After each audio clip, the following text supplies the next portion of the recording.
மாணவர்கள் அனைவருக்கும் வணக்கம். நம்ம குரூப் 2A மெயின்ஸுக்கான கரண்ட் அஃபேர்ஸ் MCQ வடிவில் பார்த்துட்டு வரோம். அந்த வகையில் இன்னைக்கான டாபிக் என்னன்னு பார்த்தீங்கன்னா எக்கனாமிக்ஸ் தான். எக்கனாமிக்ஸ் வந்து நம்மளுக்கு ப்ரிலிம்ஸ்லையும் சரி மெயின்ஸ்லையும் சரி மேஜர் ரோல் ப்ளே பண்ணக்கூடிய ஒரு சப்ஜெக்ட். அந்த வகையில் கரண்ட் அஃபேர்ஸாகவும் ப்ளஸ் ஸ்டாட்டிக்காகவுமே சில விஷயங்களை பார்த்துடலாம். வாங்க ஒவ்வொரு கொஸ்டினாக பார்த்துடலாம். ஃபர்ஸ்ட் பாருங்க, தமிழ்நாட்டின் மக்கள் தொகை பற்றி பின்வரும் கூற்றுகளை கவனியுங்கள். தமிழகம் மக்கள் தொகை 7.21 கோடி. இந்தியாவின் சராசரி மக்கள் தொகை வளர்ச்சி 1.92%. தமிழ்நாட்டின் சராசரி மக்கள் தொகை வளர்ச்சி 0.30%. பீகார் உயர் சராசரி மக்கள் தொகை வளர்ச்சி 1.98% பதிவு செய்துள்ளது அப்படின்னு சொல்லியிருக்காங்க. மக்கள் தொகை இது ஒரு முக்கியமான டாபிக். மக்கள் தொகை பார்த்தீங்க அப்படின்னா நம்மளுக்கு ப்ரிலிம்ஸ்லையும் சரி மெயின்ஸ்லையுமே சரி மக்கள் தொகைங்கிறது முக்கியமானது. அது மாதிரி ரெண்டு இடத்துல இருக்கும். எங்கெல்லாம் இருக்கும் அப்படின்னு பார்த்தீங்கன்னா ஜாகிரஃபி சப்ஜெக்ட்லையுமே மக்கள் தொகைன்னு ஒரு டாபிக் வச்சுருப்பாங்க. எக்கனாமிக்ஸ்லையுமே மக்கள் தொகைன்னு ஒரு டாபிக் வச்சுருப்பாங்க. சில தலைப்புகள் மட்டும் ரெண்டு இடத்துல இருக்கும். எக்ஸாம்பிளுக்கு பேரண்டம் அப்படிங்கிற ஒரு டாபிக் வந்து ஃபிசிக்ஸ்லையும் இருக்கும் ஜாகிரஃபிலையும் இருக்கும். அந்த மாதிரி 2-in-1 டாபிக் தான் இந்த மக்கள் தொகை. இது வந்து இந்தியாவுக்கே பார்த்தீங்கன்னா இந்தியாவோட மிகப்பெரிய ப்ராப்ளம் அப்படின்னு பார்த்தோம்னா மக்கள் தொகையாக தான் இருக்கும். ஏன்னா ஒரு திட்டத்தை கொண்டு போய் சேர்க்கிறதுல மிகப்பெரிய சவாலாக இருக்கிறது இந்த மக்கள் தொகை தான். அந்த வகையில் இந்த மக்கள் தொகையை பற்றி நம்ம பார்க்க வேண்டியது ரொம்ப முக்கியமானது. இது கடைசியாக நம்மளுக்கு வந்து 2011 இந்த சென்சஸ் எடுத்திருப்பாங்க. ஸோ அதன்படி உள்ள டேட்டாவை தான் நம்ம இப்போ வரைக்குமே படிச்சுட்டு வரோம். அந்த வகையில் தமிழ்நாட்டோட மக்கள் தொகை வந்து 7.21 கோடி அப்படின்னு சொல்லியிருக்காங்க. இந்தியாவோட சராசரி மக்கள் தொகை வளர்ச்சிங்கிறது 1.92% அப்படின்னும், தமிழ்நாட்டோட சராசரி வளர்ச்சி 0.30 வளர்ச்சி அப்படின்னும், பீகாரோட வளர்ச்சி இந்த மக்கள் தொகை ஏன் ரீசெண்டாக பேசப்பட்டுச்சு அப்படின்னு பார்த்தீங்கன்னா, இந்த அதாவது MP-MLAக்களோட தொகுதிகள் வந்து மக்கள் தொகை அடிப்படையில் கொடுக்க போறாங்க அப்படின்னு சொன்னப்போ நிறைய விவாதங்கள் எழுந்துச்சு. அந்த வகையில் தமிழ்நாடு என்ன சொன்னாங்க அப்படின்னா, நாங்கள் மக்கள் தொகை கட்டுப்படுத்தினதில் சிறப்பாக செயல்பட்டுருக்கோம், அந்த வகையில் எங்களோட இது குறைஞ்சிருக்கு, அப்போ எங்களுக்கு வந்து பிரதிநிதித்துவம் குறைய வாய்ப்பு இருக்கு அப்படிங்கிற மாதிரி ஒரு விவாத பொருளாக போயிட்டு இருந்துச்சு. அந்த வகையில் அது சம்பந்தமான டேட்டா தான் இதில் கேட்டிருக்காங்க. ஸோ இந்த புள்ளி விவரங்களை மட்டும் மெயினாக மனப்பாடம் பண்ணிக்கோங்க. அது வந்து எப்படினாலும் கொஸ்டினாக வந்துடும். ஸோ அந்த மாதிரி இதில் கொடுத்துருக்கப்படி எல்லா டேட்டாவுமே கரெக்டு, ஆல் ஆர் கரெக்ட் அப்படிங்கிறது சரியான விடை. அடுத்த கேள்வி, பின்னொன்றில் இந்தியாவின் புதிதாக தொடங்கப்பட்ட ரயில்வே பிரிவு எது அப்படின்னு சொல்லி கேட்டிருக்காங்க. நம்மளுக்கு தெரியும் அதாவது 18 மேஜர் டிவிஷன் இருக்கும், அதுக்கு கீழே சப் டிவிஷன்கள் நிறைய இருக்கும். அந்த வகையில் கடைசியா அதாவது 70வது பிரிவா தொடங்கப்பட்டிருக்கு. 70வது ஜோனா தொடங்கப்பட்டது எது அப்படின்னு பார்த்தீங்கன்னா ஜம்மு பிரிவு அப்படின்னு சொல்லி கொடுத்துருக்காங்க. ஸோ இந்தியாவின் புதிதாக தொடங்கப்பட்ட ரயில்வே பிரிவு எது அப்படின்னா சமீபத்தில் ஜம்மு அப்படிங்கிற டிவிஷன் வந்து தொடங்கியிருக்காங்க. மொத்தம் 70 பிரிவு கிட்ட இருக்கு.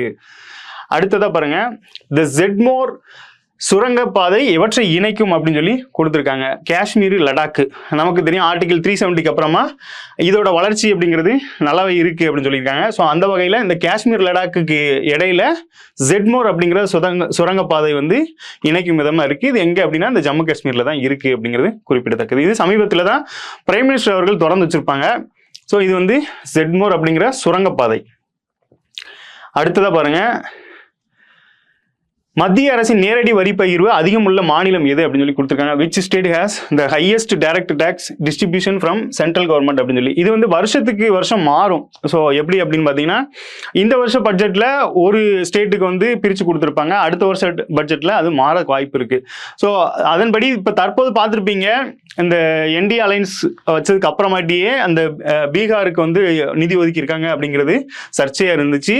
ஆனால் கடந்த இது டேட்டா படி பார்க்கும்போது உத்தரப்பிரதேசம் அப்படிங்கிறதும் நேரடி வரி பகிர்வுல அதிகமாக உள்ள மாநிலங்கள்ல இருக்கு. ஸோ இது மாறக்கூடிய டேட்டா. அடுத்ததா பாருங்க, இந்தியாவில் எந்த இந்திய நகரம் அதிக போக்குவரத்து நெரிசலை கொண்டுள்ளது அப்படின்னு சொல்லி கேட்டிருக்காங்க. வரலாற்று ரீதியாகவே பார்த்தோம் அப்படின்னா இந்த கொல்கத்தா பார்த்தீங்கன்னா பிரிட்டிஷ் வந்து அங்கதான் தலைமையகமாக வச்சு செயல்பட்டு இருப்பாங்க. பிற்காலத்தில் 1911 அப்புறமாட்டி தான் டெல்லி வந்து தலைமையிடமா இருந்திருக்கும். அந்த பாரம்பரியம் கொண்டது இன்னும் நிறைய நினைவு சின்னங்கள் அதெல்லாம் இங்கே நிறைய இருக்கிறதுனால இந்தியாவிலேயே அதிக போக்குவரத்து நெரிசலை கொண்ட நகரம்னு சொல்லி கொல்கத்தா தான் கொடுத்துருக்காங்க. போக்குவரத்து அப்படிங்கிற டாபிக்ல இதெல்லாம் வருது. அடுத்ததை பாருங்க, இந்தியாவில் எந்த மாநிலம் மிக குறைந்த தாய்வழி இறப்பு விகிதத்தை கொண்டுள்ளது அப்படின்னு சொல்லி கொடுத்துருக்காங்க.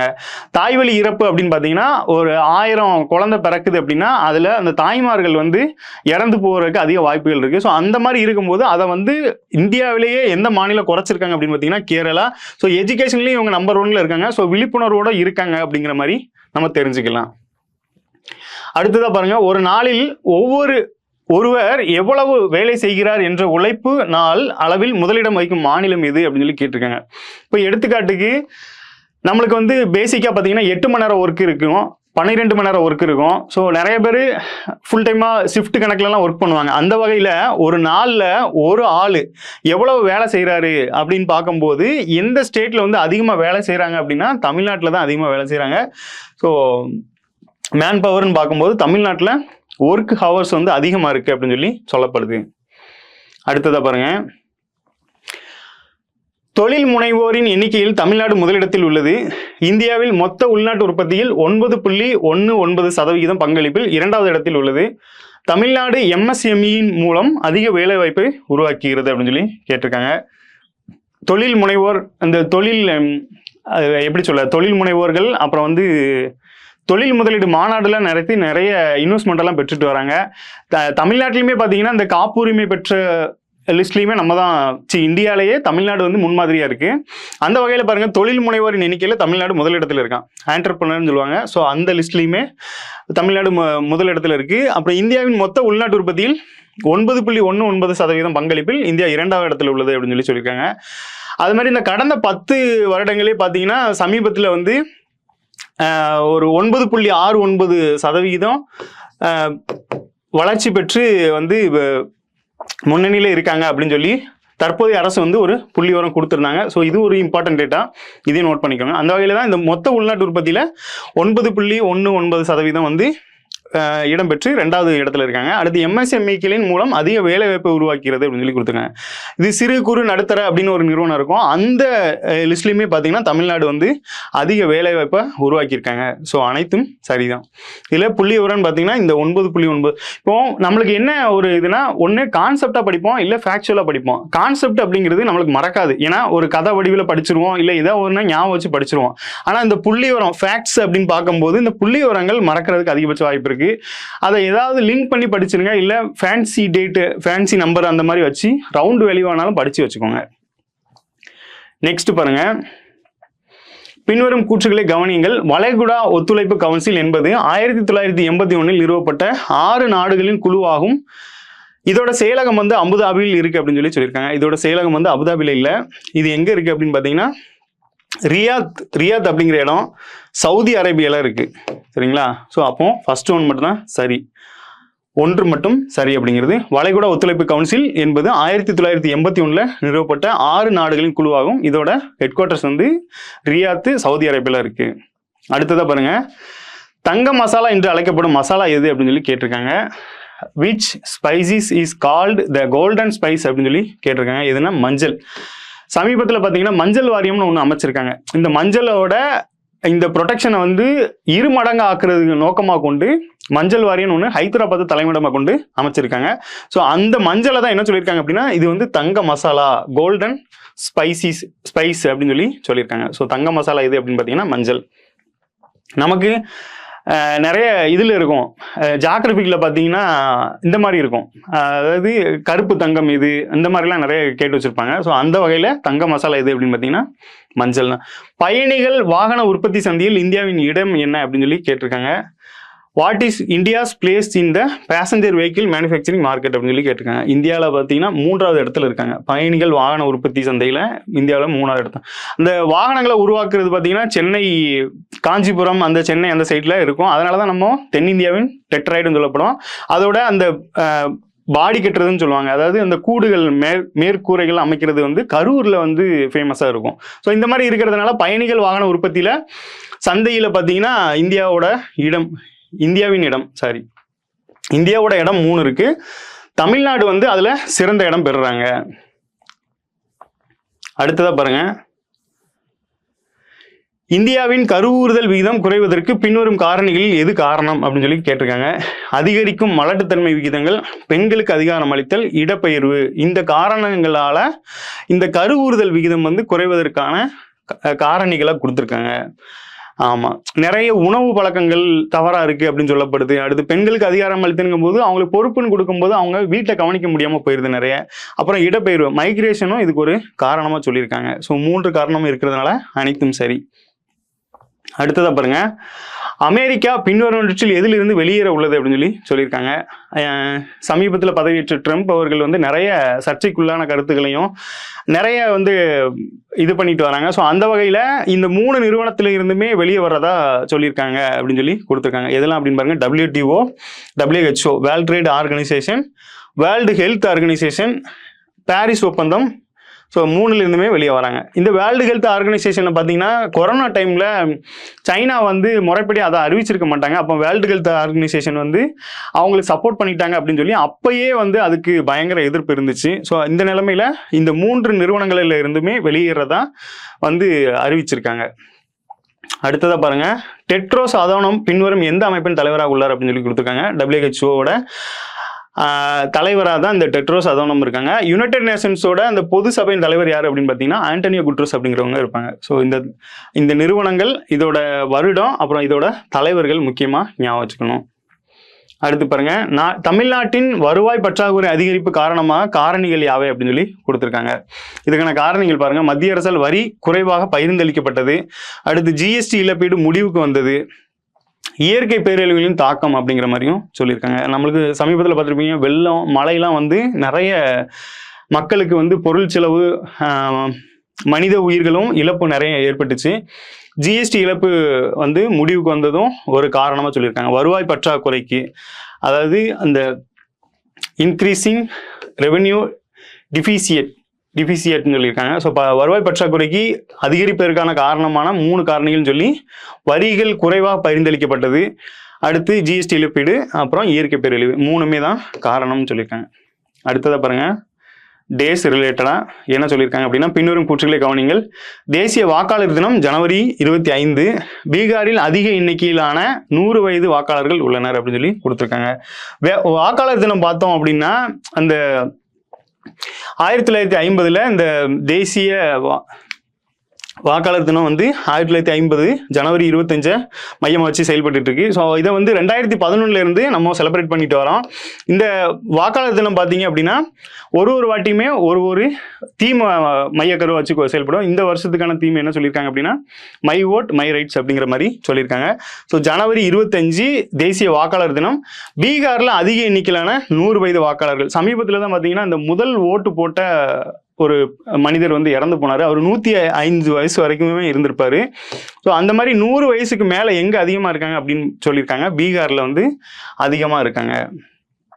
அடுத்ததான் பாருங்க, யார் நிதி சுகாதார குறியீட்டை வெளியிடுகிறார்? Fiscal health index is related by அப்படின்னு சொல்லி யாரை கொடுத்துருக்காங்க அப்படின்னா, நிதி ஆயோக் தான் வந்து இந்த நிதி சுகாதார குறியீட்டை. நிதி ஆயோக் பொறுத்தளவில் அவங்க வந்து ஒரு ஆலோசனை நிறுவனமாக இருப்பாங்க. அந்த வகையில் நிறைய இந்த மாதிரி குறியீடுகளையும் வெளியிடுவாங்க. போட்டி குறியீடுன்னு ஒன்று வெளியிடுவாங்க. போட்டி குறியீடு அப்படின்னா இந்த காம்படிஷன் வைக்கும்போது தான் நிறைய பொட்டன்ஷியல் வெளியே வரும் அப்படிங்கிற மாதிரி போட்டி குறியீடு. அந்த வகையில் இந்த நிதி சுகாதார குறியீட்டையும் இந்த நிதி ஆயோக் தான் வெளியிடுறாங்க. எக்கனாமிக்ஸ்னு எடுத்துட்டிங்கன்னா நிதி ஆயோக்கை தவிர்த்து நம்ம ஸ்கிப் பண்ணி போக முடியாது. திட்டக்குழுவுக்கு மாற்றாக கொண்டு வரப்பட்டதான் இந்த நிதி ஆயோக்கு. அந்த நிதி ஆயோக் 2015 ஜனவரி 1 செயல்பட்டு வருது.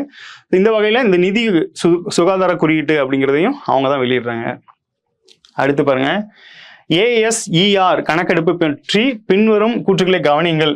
3ஆம் வகுப்பு மாணவர்களில் 23.4% பேர் 2ஆம் வகுப்பு பாடத்தை படிக்க முடிகிறது.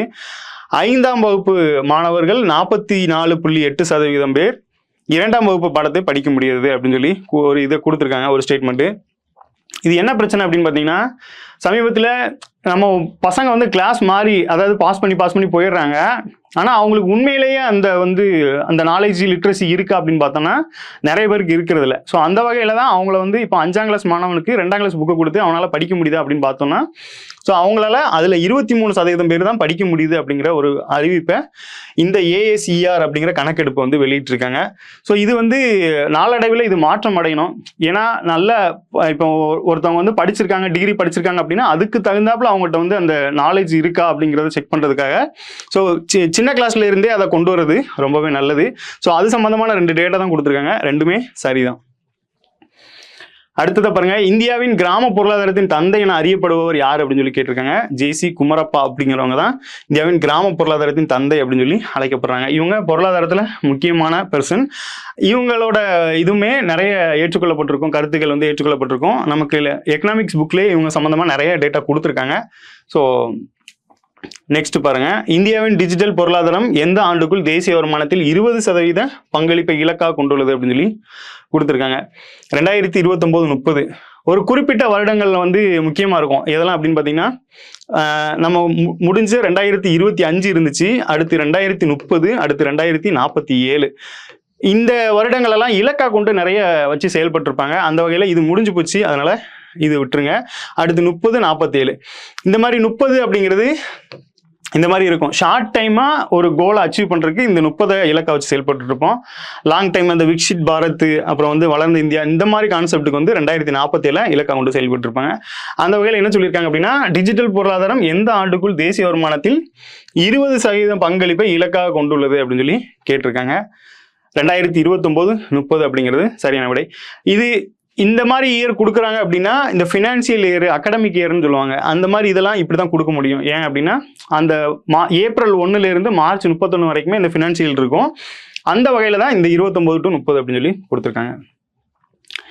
தேசிய நல்லாட்சி மாநாட்டின் நோக்கம் நமக்கு நல்லா தெரியும். இந்த நல்லாட்சி தினம் அப்படிங்கிறது மறைந்த அடல் பிகாரி வாஜ்பாய் அவர்களோட பிறந்த தினத்தை நம்ம நல்லாட்சி தினமாக கொண்டாடிட்டு இருக்கோம். ஸோ தேசிய நல்லாட்சி மாநாடுன்னு ஒன்று நடத்திருக்காங்க. அதோட நோக்கம் என்ன அப்படின்னு பார்த்தீங்கன்னா, பொது நிர்வாகத்தில் அனுபவங்களையும் புதுமைகளையும் பரிமாறிக்கொள்ள அப்படிங்கிற மாதிரி கொடுத்துருக்காங்க. நான் உங்களுக்கு வைக்கிற கொஸ்டின் என்ன அப்படின்னா, இந்த சமீபத்தில் நடந்து முடிஞ்ச இந்த தேசிய நல்லாட்சி தினம் வந்து ஒரு கருப்பொருளை மையமாக கொண்டு செயல்பட்டுருக்கோம். ஸோ அது என்ன அப்படிங்கிறத தெரிஞ்சதுன்னா கமெண்ட்ல டைப் பண்ணுங்க. கேள்வி 21 அப்படின்னு வச்சு டைப் பண்ணுங்க. தேசிய நல்லாட்சி தினத்தோட நோக்கம் என்ன?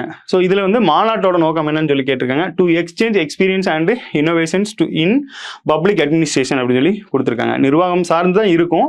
ஸோ அந்த நிர்வாகத்துல அனுபவங்களையும் புதுமைகளையும், அனுபவங்கிறது நிறைய முதுமை மனிதர்கள், நிபுணர்கள்லாம் இருப்பாங்க. ஸோ அவங்ககிட்ட இருந்த அனுபவங்களையும், புதுமைங்கிறது அட்வான்ஸா டெக்னாலஜி வந்து போயிட்டு இருக்கு. ஸோ அந்த புதுமைகளையும் பரிமாறிக்கொள்றது தான் இந்த தேசிய நல்லாட்சி மாநாட்டோட நோக்கம் அப்படின்னு சொல்லி கொடுத்துருக்காங்க. இது செயல்படுறது மூலமா நிறைய மாற்றங்கள் ஏற்படுத்த முடியும் அப்படிங்கிறத மையமா வச்சு அரசு வந்து செயல்பட்டு இருக்காங்க. ஆப்பிரிக்க எரிசக்தி உச்சி மாநாடு எங்கு நடைபெற்றது அப்படின்னு சொல்லி கேட்டிருக்காங்க. ஆப்பிரிக்க எரிசக்தி உச்சி மாநாடு எங்க நடைபெற்றது அப்படின்னா, தான்சானியா அப்படிங்கிற ஒரு நாட்டில் தான் இந்த ஆப்பிரிக்க எரிசக்தி உச்சி மாநாடு.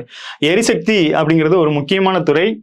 அந்த எரிசக்தி தொடர்பாக நிறைய கேள்விகள் நம்மளுக்குமே ப்ரீவியஸ் இயர்ல கேட்டிருக்காங்க. ஸோ அது சம்பந்தமான ஒரு வேர்ல்டு லெவலில் பார்த்தீங்கன்னா, ஆப்பிரிக்க எரிசக்தி உச்சி மாநாடு எங்கே நடந்திருக்குன்னா, இந்த தான்சானியா அப்படிங்கிற நாடு. அடுத்ததை பாருங்க, உலக தொழுநோய் தினம் என்று அனுசரிக்கப்படுகிறது அப்படின்னு சொல்லி கொடுத்து ஜனவரி 26 கொடுத்துருக்காங்க. ஆக்சுவலி இந்த டேட் எப்படி அப்படின்னு பார்த்தீங்கன்னா, ஒரு வருடமும் ஜனவரி மாதத்தோட கடைசி ஞாயிற்றுக்கிழமை, கடைசி ஞாயிறு தான் பார்த்தீங்கன்னா இந்த தொழுநோய் தினமா அனுசரிக்கப்படுகிறது. அந்த வகையில் அந்தந்த வருஷத்துல என்ன டேட்ல இந்த கடைசி ஞாயிறு வருதோ அதை தான் வந்து டேட்டா கொடுப்பாங்க. ஸோ நமக்கு ஒரு வருஷமே இது மாறக்கூடியது. ஸோ அந்த வகையில் இந்த ஜனவரி மாதத்தோட கடைசி ஞாயிற்றுக்கிழமை.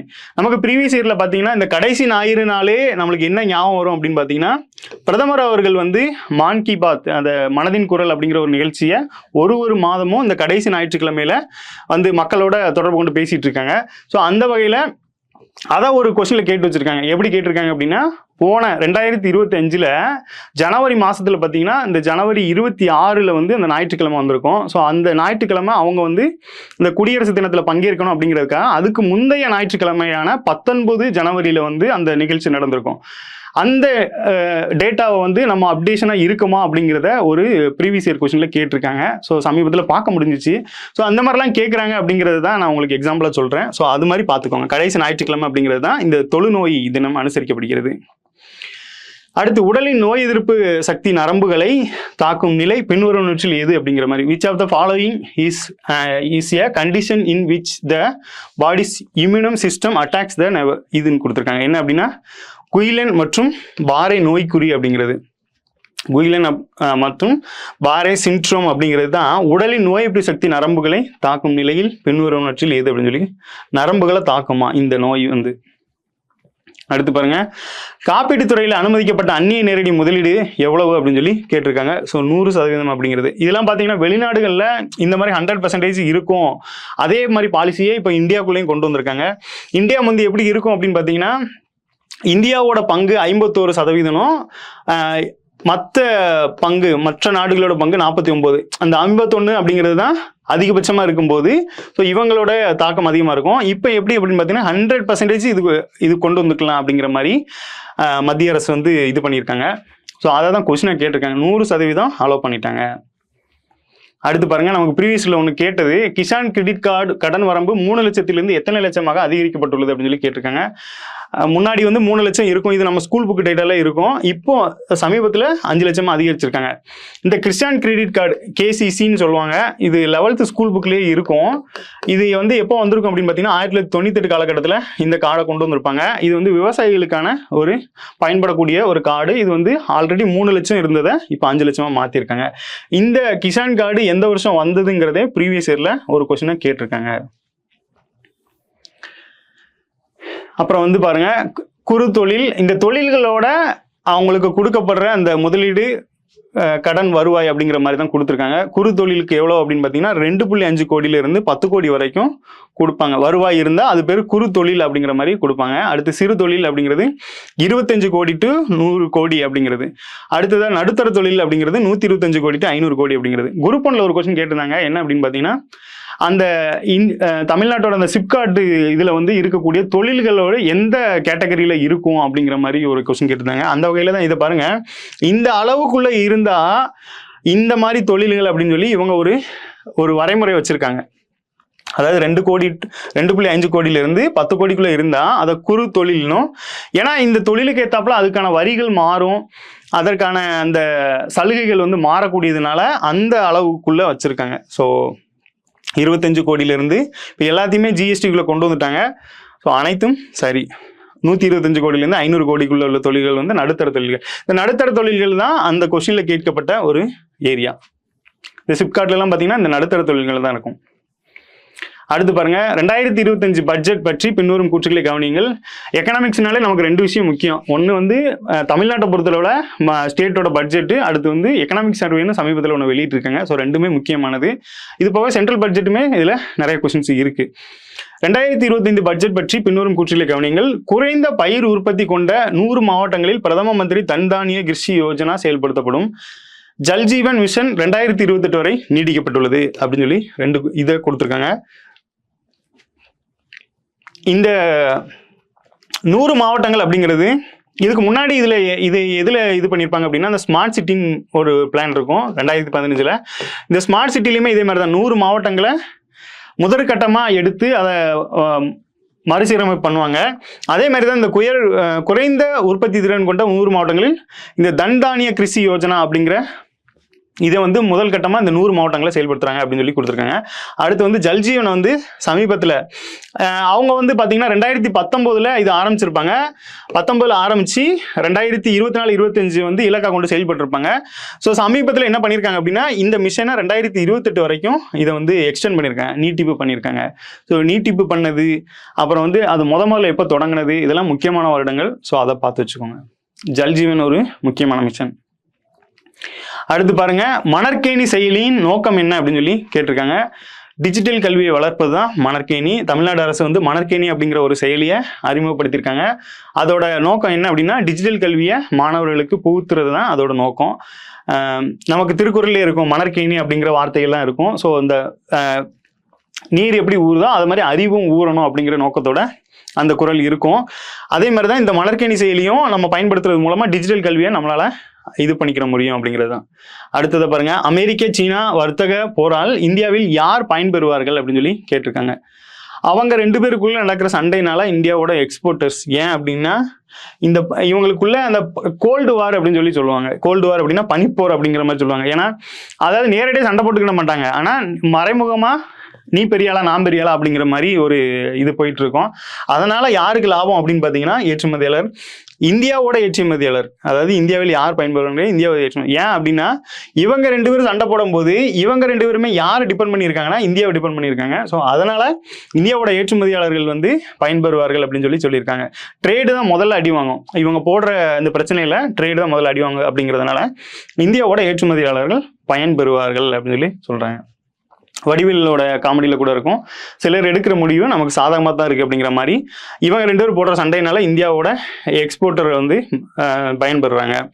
பின்வருவனவற்றில் ஜிஎஸ்டி பதிவை எளிதாக உருவாக்கப்பட்ட மையம் எது அப்படின்னு சொல்லி கேட்டிருக்காங்க. ஸ்விதா கேந்திரா அப்படிங்கிறது தான் ஜிஎஸ்டி பதிவை எளிதாக உருவாக்கப்பட்ட ஒரு சென்டர் அப்படிங்கிற மாதிரி கொடுத்துருக்காங்க.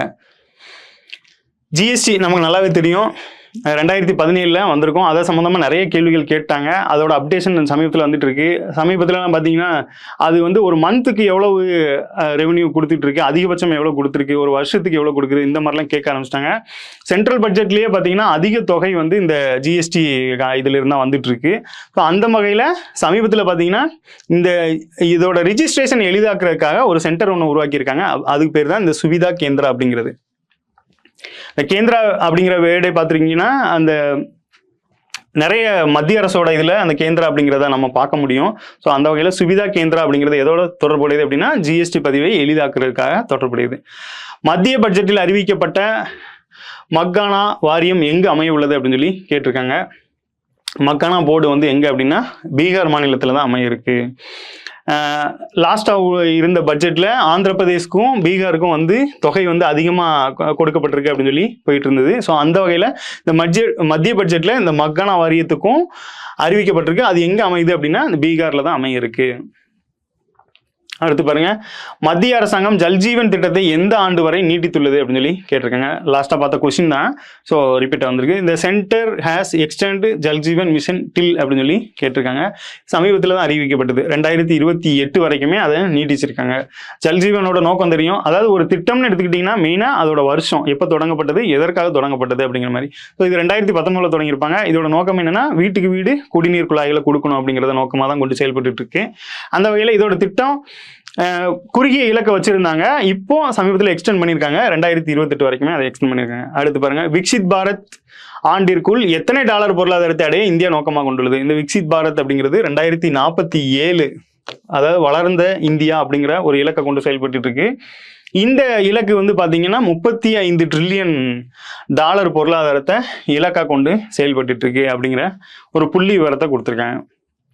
அடுத்துதான் பாருங்க, 108 ஆம்புலன்ஸ்களை மொபைல் போன்களில் கண்காணிக்க அவசரம் 108 அப்படிங்கிற தமிழ்நாடு செயலியே தொடங்கப்பட்டது. தமிழ்நாட்டின் 108 ஆம்புலன்ஸ்களின் சராசரி அவகாச நேரம் வந்து 13.02 நிமிடங்கள் அப்படின்னு சொல்லி கொடுத்துருக்காங்க. இந்த 108 பொறுத்தளவில் இது எப்போ உருவாக்கப்பட்டிருக்கும் அப்படின்னு பார்த்தீங்கன்னா 2008 உருவாக்கப்பட்டிருக்கும். இந்த 108ங்கிறது தமிழ்நாட்டில் இந்த 108 இது பண்ணுவோம். அதே மாதிரி நேஷனல் ஆம்புலன்ஸ்னு ஒன்று இருக்குது, அதுக்கு வந்து 102 அப்படின்னு ஒன்று. ஸோ இதுவுமே ப்ரீவியஸில் கேட்டிருக்காங்க. இந்த 108 அப்படிங்கிறது 2008 அப்படின்னு கூட ஞாபகம் வச்சுக்கலாம். இந்த 108க்கு சமீபத்தில் அவசரம் 108 தமிழ்நாடு அப்படிங்கிற ஒரு செயலியை புதுசாக உருவாக்கியிருக்காங்க. இதோட ஆவரேஜ் சராசரி நேரம் அப்படின்னா நீங்கள் ஒரு கால் பண்ணி 13 நிமிஷத்துக்குள்ள அவங்க ஸ்பாட்டுக்கு வந்துருவாங்க அப்படிங்கிற நேரத்தை தான் இது கொடுத்துருக்காங்க. ஸோ ரெண்டுமே சரியான விடை. நமக்கு வந்து தமிழ்நாட்டை பொறுத்தளவில் மருத்துவ இன்ஃப்ராஸ்ட்ரக்சரில் சிறப்பாகவே செயல்பட்டுட்டு வராங்க. ஸோ அந்த வகையில் 108 அதில் ஒரு கான்செப்ட் தான். தேசிய கையெழுத்து பிரதி பணி எந்த ஆண்டு தொடங்கப்பட்டது அப்படின்னு சொல்லி கேட்டிருக்காங்க. National mission for manuscript was launched in which year அப்படின்னு சொல்லி கேட்டிருக்காங்க. எப்போ அப்படின்னா 2003. இந்த கையெழுத்து பிரதி அப்படின்னா அந்த இதெல்லாம் வந்து பாதுகாக்கிற நோக்கமாக கொண்டு இந்த இது செயல்பட்டிருக்கும். உலக தமிழ் புலம்பெயர் தினத்தின் 2025 கருப்பொருள் என்னன்னு கேட்டிருக்காங்க. எத்திசையும் தமிழ் அணங்கே அப்படிங்கிறது தான் அதோட கருப்பொருள். இந்த வார்த்தையை கேள்விப்பட்டிருப்பீங்க, இந்த நம்மளோட தமிழ் தாய் வாழ்த்தான நீராடும் கடற்குத்த அப்படிங்கிறதோட ஒரு வரி தான் இந்த எத்திசையும் தமிழ் அணங்கே அப்படிங்கிறது. இதில் உலகம் புலம்பெயர் தினத்தோட கருப்பொருள் கொடுத்துருக்காங்க. உங்களுக்கான கேள்வி, இந்த உலக புலம்பெயர் தினம் என்னைக்கு அப்படிங்கிறத கமெண்ட்ல டைப் பண்ணுங்க. 37வது கேள்வி. அடுத்து பாருங்க, ஞான பாரத இயக்கத்தின் நோக்கம் என்ன அப்படின்னு சொல்லி கேட்டிருக்காங்க. கன்சர்வேஷன் ஆஃப் மனுஸ்கிரிப்ட் அப்படிங்கிறது. ஞான பாரதம், த objective of Gyan Bharathan mission அப்படின்னு சொல்லியிருக்காங்க. கையெழுத்து பிரதிகளை பாதுகாத்தல் அப்படிங்கிறது தான். லாஸ்ட் கொஸ்டின் பார்த்தோம். 2003 இந்த கையெழுத்து பிரதிகளை பாதுகாக்கிறதுக்கு ஒரு ஸ்கீம் கொண்டு வந்திருப்பாங்க. ஸோ அதன் தொடர்ச்சியாக தான் இந்த ஞான பாரத இயக்கத்தோட நோக்கமும் இந்த கையெழுத்து பிரதிகளை பாதுகாக்கிறது தான். இங்கிலீஷில் பார்த்தீங்கன்னா மனுஸ்கிரிப்ட் அப்படின்னு சொல்லி கொடுத்துருப்பாங்க. உலகளாவிய நகரமான திரியா எந்த நாட்டில் கட்டப்பட்டு வருகிறது அப்படின்னு சொல்லி கொடுத்துருக்காங்க. உலகளாவிய நகரமான திரியா அப்படிங்கிறது இங்கிலீஷில் பாருங்க டிரியா அப்படிங்கிறது எங்கே அப்படின்னு பார்த்தீங்கன்னா சவுதி அரேபியாவில் தான் கட்டப்பட்டு வருதான். அடுத்ததாக பாருங்க 61வது மியூனிக் பாதுகாப்பு மாநாடு எந்த நாட்டில் நடைபெறும் அப்படின்னு சொல்லி கொடுத்துருக்காங்க. 61 Munich security conference will be held in which country அப்படின்னு சொல்லி கேட்டிருக்காங்க. எங்கே அப்படின்னா ஜெர்மனியில் தான் இந்த மியூனிக் அப்படிங்கிற மாநாடு வந்து பாதுகாப்பு மாநாடு, மியூனிக் பாதுகாப்பு மாநாடு. அடுத்ததாக பாருங்க எக்ஸசைஸ் சைக்ளோன் என்பது இந்தியாவிற்கும் எந்த நாட்டிற்கும் இடையிலான கூட்டு ராணுவ பயிற்சியாகும் அப்படின்னு சொல்லி கொடுத்துருக்காங்க. இந்தியா எக்ஸசைஸ் சைக்ளோன் அப்படிங்கிறது இந்தியாவுக்கும் பிரான்ஸும் அப்படிங்கிற மாதிரி கொடுத்துருக்காங்க. அடுத்ததாக பாருங்க முதல்வர் மருந்தகம் திட்டத்தின் கீழ் வழங்கப்படும் மானியம் என்ன அப்படின்னு சொல்லி கேட்டிருக்காங்க.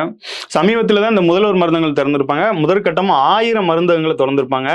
இந்த 1000ல் பார்த்தீங்க அப்படின்னா அந்த 3 லட்சம் ரூபா வரைக்கும் அதுக்கு மானியம் வழங்குறாங்க. அந்த 3 லட்சத்தை எப்படி கொடுப்பாங்க அப்படின்னா 1.5 lakhs வந்து மருந்து பொருளாகவும் 1.5 lakhs வந்து ரொக்கமாகவும் கொடுத்துருவாங்க. ஸோ இந்த மாதிரி தான் இந்த தொகையை பிரித்து வழங்குறாங்க. இதுலேயுமே பார்த்தீங்கன்னா இந்த 500ங்கிறது 500 வந்து தனிநபர்களுக்கும் 500 வந்து இது கோஆபரேட்டிவ் சொசைட்டி மூலமாகவும் செயல்படுத்த இருக்கிறாங்க. ஸோ இதுதான் முதல்வர் மருந்தக திட்டத்தோட நோக்கம். அடுத்ததாக பாருங்க தமிழ்நாட்டில் உயர்கல்வியில் பெண்களின் மொத்த சேர்க்கை விகிதம் என்ன அப்படின்னு சொல்லி கேட்டிருக்காங்க. இந்த உயர்கல்வி அப்படின்னு எடுத்துக்கிட்டோன்னா இந்தியாவில் தமிழ்நாடு வந்து சிறந்து விளங்குறாங்க. ஸோ அதில் பெண்களோட மொத்த சேர்க்கை எவ்வளோ அப்படின்னு பார்த்தீங்கன்னா 36% அப்படிங்கிறது குறிப்பிடத்தக்கது. அடுத்ததாக பார்த்தீங்கன்னா ஐடி துறையில் பணியாற்றும் பெண்களுக்கு வீட்டிலிருந்து வேலை செய்யும் கொள்கையை அறிமுகப்படுத்திய மாநிலம் எது அப்படின்னு சொல்லி கேட்டிருக்காங்க. எது அப்படின்னு பார்த்தீங்கன்னா ஆந்திர பிரதேஷ் தான். சமீபத்தில் அந்த ஸ்டேட்டோட முதலமைச்சர் வந்து சமீபத்தில் ஒரு அறிவிப்பை வெளியிட்டாங்க. இந்த வீட்டிலிருந்து வேலை செய்யும் அப்படிங்கிற கான்செப்ட் எதற்கு அப்புறமா பெருசாச்சுன்னு உங்களுக்கு நல்லாவே தெரியும். கொரோனா வந்திருக்கும். கொரோனாக்கு அப்புறமாவே இந்த ஒர்க் ஃப்ரம் ஹோம் அப்படிங்கிற வார்த்தையை நம்ம பிரபலியமாக கேள்விப்பட முடிஞ்சிருக்கு. ஸோ அந்த வகையில் சமீபத்தில் ஆந்திர அரசு வந்து ஒரு அறிவிப்பை வெளியிட்டிருக்காங்க. என்ன அப்படின்னா ஐடி துறையில் பணியாற்றும் பெண்களுக்கு வீட்டிலிருந்து வேலை செய்யும் கொள்கையாகவே அந்த அரசு வந்து வெளியிட்டிருக்காங்க அப்படிங்கிறது தான். ஸோ அவங்களுக்கு வந்து அங்கங்கே கேபின்ஸ் எல்லாம் நிறைய இப்போ வந்து ஒர்க் ஸ்பேஸ்ன்னு சொல்லி புதுசாக ஒரு கான்செப்ட் இருக்குது. என்ன அப்படின்னா ஒரு பெரிய மால் மாதிரி இருக்கும். அங்கே வந்து நிறைய கேபினாக இருக்கும். அங்கே வந்து நம்ம ஸ்டடீஸ்க்கோ இல்லை ஒர்க்கிங்க்கோ அந்த இடத்த யூஸ் பண்ணிக்கலாம். அங்கே ஒய்ஃபை ஃபெசிலிட்டி, டாய்லெட் ஃபெசிலிட்டி எல்லாமே கொடுத்துருவாங்க. ஸோ இந்த மாதிரி இருக்கும்போது இவங்க வீட்லேயுமே இந்த மாதிரி ஒர்க் பண்ணுறதுக்கு ஒரு பாலிசியாகவே கவர்மெண்ட் கொண்டு வந்திருக்காங்க. ரிசர்வ் வங்கியால் வெளியிடப்பட்ட சமீபத்திய ₹50 மதிப்புள்ள ரூபாய் நோட்டுகளின் பின்புறத்தில் என்ன மையக்கரு உள்ளது அப்படின்னு சொல்லி கேட்டிருக்காங்க. Stone chariot Hampi. இந்த ஹம்பியோட கல் தேர் தான் இருக்கும். இது எங்கன்னா கர்நாடக மாநிலத்தில் உள்ள அந்த வரலாற்று சின்னத்தோட இதுதான். ஸோ ஒரு நோட்லேயுமே ஒரு இது இருக்கும். அதில் இந்த ₹50 இது இந்த மத்திய அரசு இதுலலாம் பார்த்தீங்கன்னா நிறைய இந்த மாதிரி கேள்விகள் வரும். ஸோ அந்த வகையில் இந்த ஹம்பியோட கல் தேர் தான் ₹50 நோட்டில் இருக்குது. அடுத்தது பாருங்க முத்ரா திட்டத்தின் கீழ் யாருக்கு தருண் பிளஸ் பிரிவு கீழ் கடன் வழங்கப்படும் அப்படின்னு சொல்லி கொடுத்துருக்காங்க. இந்த கொஸ்டின் நல்லா படித்தாலே கொஸ்டின்லேருந்தே ஆன்சர் இருக்கும். ஸோ தருண் கடன்களை திருப்பி செலுத்துவர்களுக்கு தான் இந்த தருண் பிளஸ். அதாவது நீங்கள் இப்போ எப்படி இருக்குது அப்படின்னு பார்த்தீங்கன்னா ஒரு 1 லட்ச ரூபா கடன் வாங்குறீங்க. அந்த 1 லட்ச ரூபாய் கரெக்டாக கட்டிட்டீங்க அப்படின்னா உங்களுக்கு அடுத்தப்ப 2 லட்ச ரூபா கடன் கொடுப்பாங்க. ஸோ அந்த மாதிரி தான் இப்போ தருணில் வந்து 1 லட்ச ரூபா கடன் கொடுக்குறாங்க. 1 லட்ச ரூபாய் ப்ராப்பராக கட்டிட்டீங்க அப்படின்னா தருண் பிளஸ் அப்படிங்கிற பிரிவு வந்து முத்ரா திட்டத்தில் கொடுக்குறாங்க. உங்களுக்கான கேள்வி, முத்ரா திட்டம் எந்த வருஷம் ஆரம்பிக்கப்பட்டது அப்படிங்கிறது இது ஒரு முக்கியமான திட்டம். 46வது கேள்வி கமெண்ட்ல டைப் பண்ணுங்க. அடுத்து பாருங்க 123 ஒப்பந்தம் எதனுடன் தொடர்புடையது அப்படின்னு சொல்லி கேட்டிருக்காங்க. 123 ஒப்பந்தம் பார்த்தீங்கன்னா இந்தோ அமெரிக்கா அணுசக்தி ஒப்பந்தத்துடன் தொடர்புடையது. இது வந்து ப்ரீவியஸில் இதே மாதிரி ஒரு ஒப்பந்தம் போட்டிருப்பாங்க. அதன் தொடர்ச்சியாக தான் இந்த 123 ஒப்பந்தம் அப்படிங்கிறது சமீபத்தில் இந்தியா அமெரிக்கா இடையே அணுசக்தி ஒப்பந்தத்தை கையெழுத்திட்டு இருக்கு. இது வந்து 1954 காலகட்டத்திலேயே பார்த்தீங்கன்னா ஒரு ஒப்பந்தம் கையெழுத்தாயிருக்கும். அதன் தொடர்ச்சியாகவே இப்போ வந்து இதை புதுப்பிச்சிருக்காங்க. அடுத்ததாக பாருங்க காக்கும் கரங்கள் திட்டம் பற்றி பின்வரும் கூற்றுகளை கவனிங்கள். முன்னாள் இராணுவத்தினர் மற்றும் அவர்களின் வாரிசுதாரர்கள் தொழில் தொடங்க மூலதனமாக ₹1 கோடி வரை கடன் கடன் தொகையில் 30% மூலதன மானியம், மீதமுள்ள கடன் தொகைக்கு 3% வட்டி மானியம் அப்படிங்கிற மாதிரி கொடுத்துருக்காங்க. இந்த காக்கும் கரங்கள் முதல்ல என்ன கேட்பாங்க அப்படின்னா, காக்கும் கரங்கள் யாருக்கானது அப்படின்னு பார்த்தீங்கன்னா முன்னாள் இராணுவத்திற்கானது. அவங்களுக்கு வந்து அந்த 50 வயசுக்குள்ள இருக்கணும் அப்படிங்கிற மாதிரி சொல்லியிருக்காங்க. ஸோ அவங்க தொழில் தொடங்குறதுக்கு பார்த்தீங்கன்னா 1 கோடி ரூபாய் வரைக்குமே அரசு வந்து கடன் வழங்குறாங்க. அதில் 30% மானியமாக கொடுத்துருவாங்க. மீதமுள்ள கடன் தொகைக்கு 3% வட்டி கிடையாது அப்படிங்கிற மாதிரி கொடுத்துருக்காங்க. ஸோ அனைத்துமே சரிதான். அடுத்ததை பாருங்க, 2025 பிரிக்ஸ் உச்சி மாநாடு எங்கு நடைபெற்றதுன்னு கேட்டிருக்காங்க. பிரேசில். அடுத்தது, முதன்முறையாக சர்வதேச ஆளுகை மாநாட்டை 2025 நடத்தும் நாடு எது அப்படின்னு சொல்லி கேட்டிருக்காங்க. இது இந்தியா தான். பாருங்க, இந்த முதன்முறையாக நடத்துறாங்க சர்வதேச ஆளுகை மாநாட்டை இந்தியா வந்து நடத்துறாங்க. இது ஒரு முக்கியமானது. அடுத்ததா பாருங்க, 6வது தர்மா கார்டியன் பயிற்சி இந்தியாவிற்கும் எந்த நாட்டிற்கும் இடையே நடைபெறும் அப்படின்னு சொல்லி கேட்டுட்டு இருக்காங்க. ஸோ தர்மா கார்டியன் அப்படிங்கிற எக்ஸசைஸ் வந்து ஜப்பானுக்கும் இந்தியாவுக்கும் இடையில தான். இது வந்து நமக்கு மிலிட்ரி அண்ட் எக்ஸசைஸ்னு ஒரு டாபிக் வரும். அதில் வந்து சமீபத்தில் நிறைய நாடுகளோட நம்ம வந்து பயிற்சி பண்ணியிருப்போம். அதுவும் இந்தியாவில் வச்சு நிறைய பயிற்சிகள் பண்ணியிருப்பாங்க. ஸோ அது வந்து கேள்விகளாக கேட்கப்பட்டு வருது. அந்த வகையில் தான் இந்த கேள்வி எடுக்கப்பட்டிருக்கு. அடுத்து பாருங்க, நாக்ஷா அப்படிங்கிற திட்டம் பின்வரும் எந்த அமைச்சகத்துடன் தொடர்புடையது அப்படின்னு சொல்லி கேட்டிருக்காங்க. நாக்ஷாங்கிறது ரூரல் டெவலப்மெண்ட், கிராமப்புற மேம்பாட்டு அமைச்சகத்தோட தொடர்புடையதான் இந்த நாக்ஷா அப்படிங்கிறது. அடுத்ததான், முதல் பிம்ஸ்டெக் இளைஞர் உச்சி மாநாடு எங்க நடைபெற்றது அப்படின்னு சொல்லி கேட்டிருக்காங்க. எங்க அப்படின்னு பார்த்தீங்கன்னா காந்தி நகர் தான். இது எங்க இருக்கு? குஜராத்தில் இருக்கு. ஸோ காந்தி நகர்ல தான் முதல் பிம்ஸ்டெக் இளைஞர்களுக்கான உச்சி மாநாடு.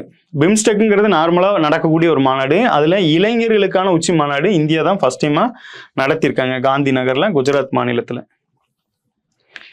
பின்வரும் கூற்றுகளை கவனிங்கள். பாரிஸ் உடன்படிக்கை கியோட்டோ நெறிமுறைக்கு பதிலாக கொண்டு வரப்பட்டது. பாரிஸ் ஒப்பந்தம் NDC LT லெட்ஸ் ETF கட்டமைப்புகள் மூலம் செயல்படுகிறது அப்படின்னு சொல்லி கொடுத்துருக்காங்க. ஸோ இது கரெக்ட் தான். கியோட்டோ நெறிமுறைகளை பற்றிலாம் ப்ரீவியஸில் கேட்டிருக்காங்க. சமீபத்தில் நடந்த SI எக்ஸாம்லேயே இந்த கியோட்டோவை பற்றிலாம் கேட்டிருக்காங்க. இந்த பாரிஸ் உடன்படிக்கை இதெல்லாமே சுற்றுச்சூழல் சம்மந்தமாக இருக்கும். ஸோ அதை நல்லா பார்த்து வச்சுக்கோங்க. நமக்கு சிலபஸ்லேயே நிறைய இதை டைரெக்டாகவே டாப்பிக்கை கொடுத்துருக்காங்க. அதனால் சுற்றுச்சூழல் சார்ந்து நல்லா படித்து வச்சுக்கோங்க. ஐக்கிய நாடுகள் சபையின் உணவு முறை உச்சி மாநாடு 2025 எங்கு நடைபெற உள்ளது அப்படின்னு சொல்லி கேட்டிருக்காங்க. எங்கே நடக்கு அப்படின்னு பார்த்தீங்கன்னா அந்த அடிஸ் அபபா அப்படிங்கிற ஒரு இடத்துல தான் ஐக்கிய நாடுகளோட உணவு முறை உச்சி மாநாடு, அது வந்து இந்த அடிஸ் அபபா அப்படிங்கிற இடத்துல தான் நடக்க இருக்கு. அடுத்து பாருங்க, நாணய மறுபரிமாற்றம் என்பது வணிக வங்கிகள் தங்கள் டாலர் இருப்புகளை ரூபாய்க்கு ஈடாக ரிசர்வ் வங்கியில் டெபாசிட் செய்வதாகும். உள்ளூர் நாணயத்தை நிலைப்படுத்தும் உள்நாட்டு நிதி அமைப்பில் பணப்புழக்கம் கட்டுப்பாடுகளை குறைக்கும் இது செய்யப்படுகிறது அப்படிங்கிற மாதிரி சொல்லியிருக்காங்க. என்னன்னா, இந்த நம்ம ஆல்ரெடி அந்நிய செலாவணின்னு ஒன்று ரிசர்வ் வங்கி வந்து ரிசர்வ் வச்சுருப்பாங்க.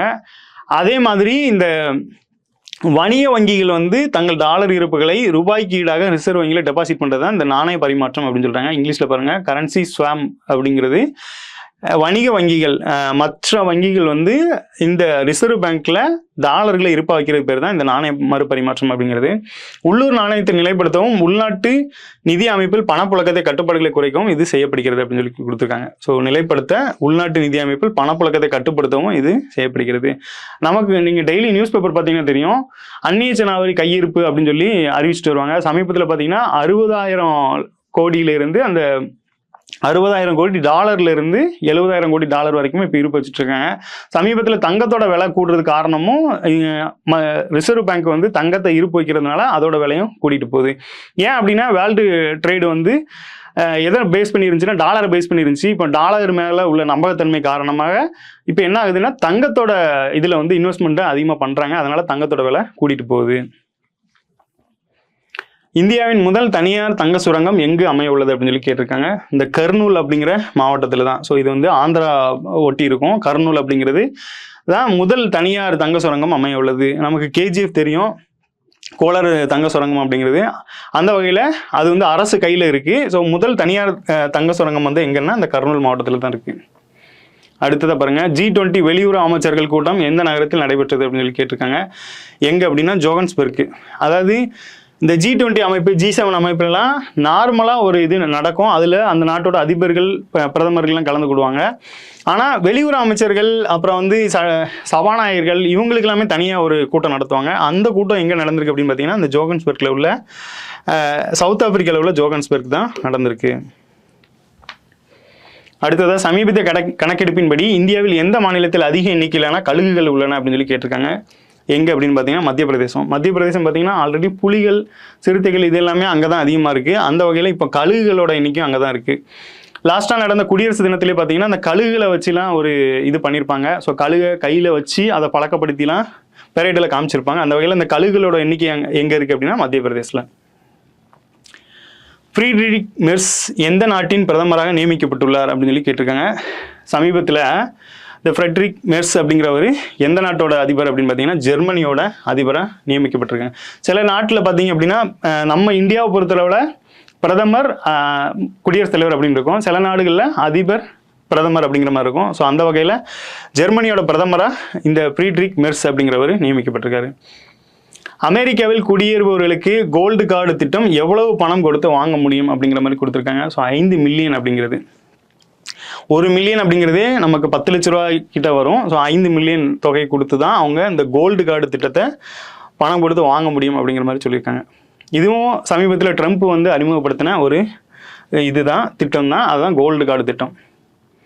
அடுத்து பாருங்க, காலி நிதி எங்கு வந்து தொடங்கப்பட்டது அப்படின்னு சொல்லி கேட்டிருக்காங்க. வேர் வாஸ் த காலி ஃபண்ட் லான்ச்டு அப்படின்னு சொல்லி கேட்டிருக்காங்க. எங்கே அப்படின்னு பார்த்தீங்கன்னா ரோமில் நடந்த இந்த COP 16 தான் இந்த காலி நிதி தொடங்கப்பட்டுறது அப்படின்னு சொல்லி கொடுத்துருக்காங்க. COP பொறுத்தளவில் வெரி இம்பார்ட்டன்ட். ஸோ COP ரிலேட்டடாக எது வந்தாலும் படிச்சிருங்க. நமக்கு லாஸ்ட் டைம் ப்ரீவியஸ் இயர்லையுமே இந்த COP ரிலேட்டடாக ஒரு கொஸ்டின் கேட்டிருக்காங்க. ஸோ COP ரிலேட்டடாக கண்டிப்பாக கொஸ்டின் வரும். சிலபஸ்லையுமே டைரக்ட் டாப்பிக்காகவே இருக்குது. United Nations convention on biological diversity COP 17 will be held in அப்படின்னு சொல்லி கேட்டிருக்காங்க. உயிரியல் பன்முகத்தன்மை தொடர்பான ஐநா மாநாடு COP 17 எங்கு நடைபெற உள்ளது அப்படின்னு சொல்லி கேட்டிருக்காங்க. எராவன் அப்படிங்கிற இடத்துல தான் இது நடைபெற இருக்குது. ஐநாவோட இந்த COP 17 ஆல்ரெடி பார்த்தா COP 16 பார்த்தோமா, இதை தொடர்ந்து நடக்கிறது தான் இந்த COP 17. இது எங்கன்னா எராவன் அப்படிங்கிற இடத்துல. EPFO மீதான வட்டி விகிதம் என்ன அப்படின்னு சொல்லி கேட்டிருக்காங்க. ஸோ 8.25% இந்த எம்ப்ளாய் ப்ரொவிடென்ட் ஃபண்ட் அப்படின்னு ஒரு இது இருக்கும், ஒரு அமைப்பு. இது வேலை பார்க்குறவங்களுக்கு பின்னர் உதவுறதுக்காக இந்த அமௌண்ட்டை வந்து இது பிடித்தனம் பண்ணுவாங்க. அதுக்கான வட்டி தொகை, அது எவ்வளோ பிடிக்கிறாங்களோ அதை வட்டி தொகை, அதிலிருந்தே நிறைய பேர் லோனெல்லாம் எடுப்பாங்க. ஸோ அதுக்கான வட்டி தொகை எவ்வளோன்னு பார்த்தீங்கன்னா சமீபத்தில் 8.25% அப்படின்னு சொல்லி கொடுத்துருக்காங்க. 2047 உலகின் மிகப்பெரிய பொருளாதாரமாக இந்தியா உருவெடுக்க எவ்வளவு சதவீதம் வளர்ச்சி தேவைன்னா உலக வங்கி கணிச்சிருக்காங்க. இப்போ இந்த மாதிரி இப்போ ஒரு ரீசெண்டாக ஒரு இதில் போயிட்டு இருக்கோம். அனைமா எனக்கு தெரிஞ்சு 6.3 அப்படிங்கிற மாதிரி தான் போயிட்டு இருக்கு. ஆனால் இது வந்து நம்ம 2047 மிகப்பெரிய பொருளாதாரமாக உருவெடுக்கிறதுக்கு இப்போ இருந்தே நம்ம எவ்வளவு செயல்படணுமாமா 7.8% வந்து நம்ம பொருளாதாரம் வேணும் அப்படிங்கிற மாதிரி யார் கணிச்சிருக்கா அப்படின்னு பார்த்தீங்கன்னா உலக வங்கி கணிச்சிருக்காங்க. உலக வங்கி, IMF, அப்புறம் ஏசியன் டெவலப்மெண்ட் பேங்க், இந்த மாதிரி முக்கியமான நிறுவனங்கள்லாம் சில அறிக்கைகளை வெளியிடுவாங்க. அந்த வகையில் இந்த அறிக்கையில் என்ன சொல்லியிருக்காங்க அப்படின்னா 2047 இந்த 7.8% வளர்ச்சி விகிதத்தில் நம்ம வளர்ந்தோம் அப்படின்னா 2047 நம்ம உலகிலே முன்னணி பொருளாதார நாடாக வந்துடுவோம் அப்படின்னு சொல்லியிருக்காங்க. உங்களுக்கான கேள்வி எண் 65க்கு என்னன்னா, நாம இப்போ எத்தனை பொருளாதாரத்தில் எத்தனாவது இடத்துல இருக்கோம், நம்ம ஜிடிபியில் எத்தனாவது இடத்துல இருக்கோம் அப்படிங்கிறத கமெண்ட்ல டைப் பண்ணுங்க. அடுத்து பாருங்க, டிஜிட்டல் பயனர் பொருளாதாரத்தில் இந்தியாவின் தரவரிசை என்ன அப்படின்னு சொல்லி கேட்டிருக்காங்க. Rank of India in digital users economy அப்படின்னு சொல்லி கேட்டிருக்காங்க. 28வது இடத்துல இருக்கோம். நம்மளுக்கு இந்த டிஜிட்டல் எக்கனாமி, டிஜிட்டல் இது மணி அப்படின்லாம் பார்த்தோம்னா இந்த யூபிஐன்னு ஒரு கான்செப்ட் இருக்கும். ஸோ இது வந்து இந்தியா மட்டும் இல்லாமல் நம்ம இந்தியாவோட அண்டை நாடுகள்லையும் இந்த இதை நிறைய பயன்படுத்துகிறாங்க. நம்ம இந்த டிஜிட்டல் மணி எக்கனாமி அப்படின்னு பார்க்கும்போது இதை தவிர்த்து நம்ம பண்ண முடியாது. ஸோ இது வந்து சமீபத்தில் பயங்கர ரீச் ஆகிட்டு போகுது. நிறைய பேர் இதை யூஸ் பண்ணுறாங்க அப்படிங்கிற ஒரு தகவலும் கொடுத்துருக்காங்க. அடுத்து பாருங்கள், இந்திய ஜனௌதி தினத்தை என்று கொண்டாட உள்ளது அப்படின்னு சொல்லி கொடுத்துருக்காங்க. மார்ச் 7 தான் இந்த ஜன ஔஷதி அப்படிங்கிற ஒரு தினத்தை வந்து இந்திய அரசு கொண்டாடிட்டு வராங்க. அடுத்து பாருங்க, தமிழ்நாட்டில் எத்தனை பேருக்கு தமிழ் செம்மல் விருது வழங்கப்படுகிறது அப்படின்னு சொல்லி கேட்டிருக்காங்க. தமிழ் செம்மல் அப்படிங்கிற விருது வந்து தமிழ்நாட்டில் 38 பேருக்கு வழங்கப்படுது. தமிழ் செம்மல் அப்படிங்கிற பேரில் 38 பேருக்கு தமிழ்நாடு அரசு வழங்கிட்டு வராங்க. அடுத்ததை பாருங்கள், பின்வரும் கூற்றுகளை கவனியுங்கள். 2021-22 முதல் தமிழ்நாட்டின் சராசரி வளர்ச்சி விகிதம் 8.08%. 2022-23 ஆண்டு நிலையான விலையில் மகாராஷ்டிரா மற்றும் குஜராத்துக்கு அடுத்தபடியாக தமிழ்நாடு ஜிஎஸ்டிபியில் 3வது இடத்தில் இருந்தது அப்படின்னு சொல்லி கொடுத்துருக்காங்க. சராசரி வளர்ச்சி விகிதம் எவ்வளோனா 8.08%. அதே மாதிரி ஜிடிபியில் ஜிஎஸ்டிபி இது வந்து இந்த ஸ்டேட் எஸ்ங்கிறதுக்கு ஸ்டேட் அப்படின்னு மீனிங் வரும். இந்த ஜிடிபினா ஓவரால் கண்ட்ரி, ஜிஎஸ்டிபினா அந்த ஸ்டேட்டுக்கான முக்கியமான இது. அந்த வகையில் 3வது இடத்துல இருக்கும். ஜிஎஸ்டிபி வச்சு ப்ரீவியஸில் ஒரு 2-3 கேள்வியெல்லாம் கேட்டிருக்காங்க. ஜிஎஸ்டிபி பற்றி பார்த்துக்கோங்க. இதில் மகாராஷ்டிரா முதல் இடத்துல இருக்காங்க, குஜராத்துக்கு அடுத்தபடியாக நம்ம 3வது இடத்துல இருக்கோம். ஸோ இரண்டுமே சரிதான். அடுத்ததாக பாருங்கள், உலக மக்கள் தொகையில் எத்தனை சதவிகிதம் பேர் தங்கள் சொந்த மொழியில் கல்வி கற்க முடியாமல் தவிக்கின்றனர் என்பதை யுனெஸ்கோவின் உலகளாவிய கல்வி கண்காணிப்பு அறிக்கை எடுத்து காட்டுகிறது அப்படின்னு சொல்லி கேட்டிருக்காங்க. பாருங்கள், ஒரு தகவல் ஒரு அறிக்கை வெளியிட்டிருக்காங்க. என்ன அப்படின்னா, தங்கள் சொந்த மொழியில் கல்வி கற்க முடியாமல் தவிக்கின்றனர். நம்மளுக்கு இது நம்ம அன்றாட வாழ்க்கையில் பார்க்கலாம். என்ன அப்படின்னா, நம்ம கூடயே படிச்சுட்டு இருப்பாங்க, இங்கிலீஷ் மீடியம் ஸ்கூலில் படிச்சுட்டு இருப்பாங்க. அவன்கிட்ட தமிழ் பேப்பரை எடுத்து கொஞ்சம் வாசிட்டா அப்படின்னா இந்த மதராசா பட்டினம் மாதிரி கொஞ்சம் கொஞ்சம் தெரியும் அப்படிங்கிற மாதிரி அவங்க படிப்பாங்க. ஸோ அந்த இதுதான் வந்து அந்த ரிப்போர்ட்டை பாருங்கள், 40% பேர் உலக அளவில் இந்த மாதிரி இருக்காங்க. தங்கள் தாய்மொழியிலே படிக்க முடியாமல் தவிக்கின்றனர் என்பதை யுனெஸ்கோவின் உலகளாவிய கல்வி கண்காணிப்பு அறிக்கை எடுத்து காட்டுகிறது. அது நம்ம வந்து இந்த வெஸ்டர்ன் சிஸ்டம் அப்படிங்கிற மாதிரி இங்கிலீஷ் கல்வி அப்படின்னு நம்ம அது ஒரு இது மாதிரி மாறி போயிட்டோம். ஆனால் தாய்மொழி கல்வியில் கற்கும்போது தான் உங்களுக்கு வந்து அறிவு விசாலப்படும். பெரிய பெரிய விஞ்ஞானிகள், தத்துவ ஞானிகள்லாம் சொல்கிறது என்னென்னா தாய்மொழியில் கற்றுக்காங்க. காந்தியே வந்து மகாத்மா காந்தி அவர்களே தாய்மொழியில் கற்றுக்கிறது தான் நிறைய ஊக்குவிச்சிருப்பாங்க. ஸோ அந்த வகையில் சொந்த மொழியில் கல்வி கற்கிறது வெரி இம்பார்ட்டன்ட். 40% பேர் உலக அளவில் தாய்மொழியில் கற்றுக்க முடியாமல் தவிக்கிறாங்க அப்படின்னு சொல்லி ஒரு யுனெஸ்கோவோட உலகளாவிய கல்வி அமைப்பு வந்து வெளியிட்டிருக்காங்க. அடுத்து பாருங்க, தமிழ்நாடு தனது முதல் பொருளாதார ஆய்வறிக்கையை 2025-26 ஆண்டில் தாக்கல் செய்யும்.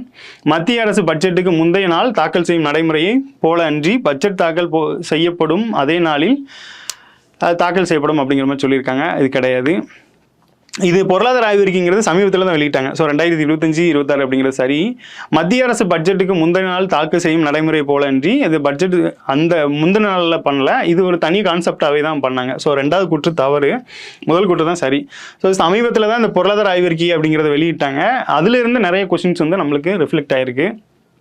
ஸோ அது சம்மந்தமாக நம்மளுக்கு கேள்விகள் உள்ளே இருக்குது. ஸோ அந்த வகையில் ஒன்று மட்டும் சரி.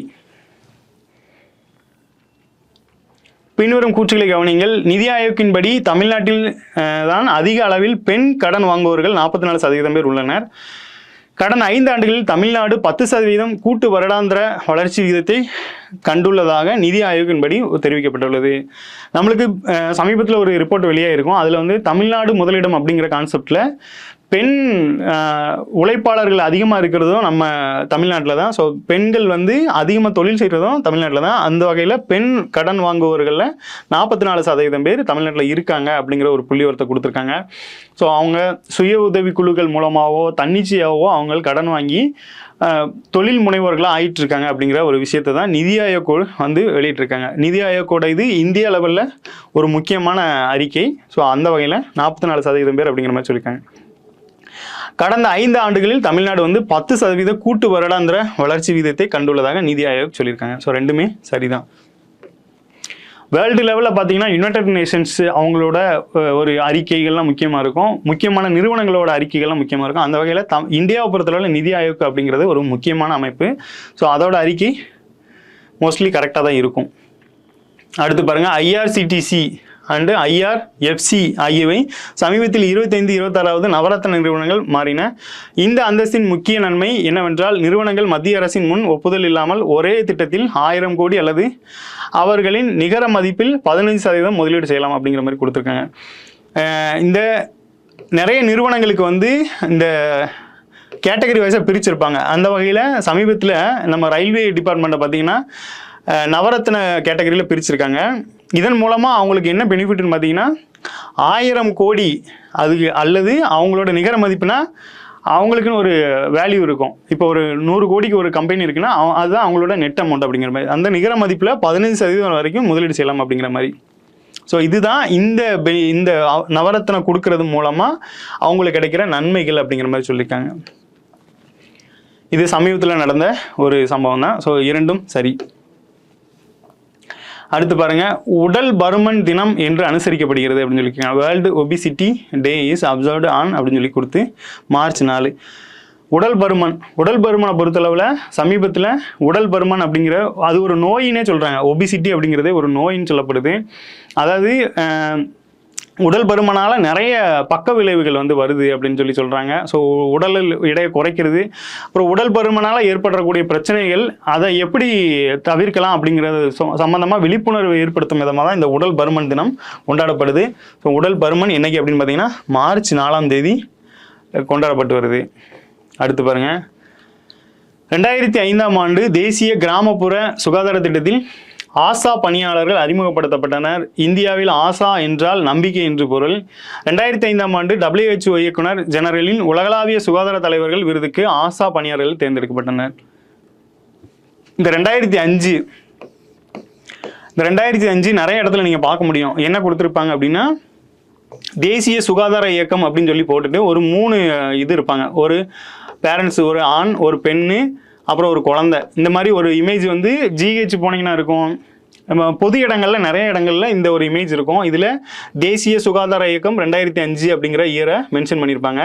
இந்த 2005 தான் பார்த்தீங்கன்னா இந்த ஆஷா பணியாளர்கள் அப்படிங்கிற ஒரு திட்டம், இந்த கிராமப்புற சுகாதார திட்டம். இந்த திட்டம் என்ன பண்ணியிருக்கோம் அப்படின்னு பார்த்தீங்கன்னா 2005 தொடங்கி 2017 அதாவது ஒரு இயக்கமாக தொடங்கி அது வந்து ஒரு கொள்கையாக போய் முடிஞ்சிருக்கும். இது சுகாதார கொள்கையாக மாறி இருக்கும். அந்த வகையில் இதில் என்ன கொடுத்துருக்காங்க அப்படின்னு பாருங்க, கிராமப்புற சுகாதார திட்டத்தில் ஆஷா பணியாளர்கள் அப்படிங்கிறவங்க சுகாதார பணியாளர் அழைக்கப்படுறாங்க. இவங்க இந்த ஆஷா அப்படிங்கிறதுக்கு வந்து நம்ம ஊரில் நம்பிக்கை அப்படின்னு பொருள். இதுக்கு வந்து WHO இயக்குனர் ஜெனரல் உலகளாவிய சுகாதார தலைவர்கள் விருதுக்கு ஆஷா பணியாளர்கள் தேர்ந்தெடுக்கப்பட்டனர். ஒரு முக்கியமான ஒரு டேட்டா தான்.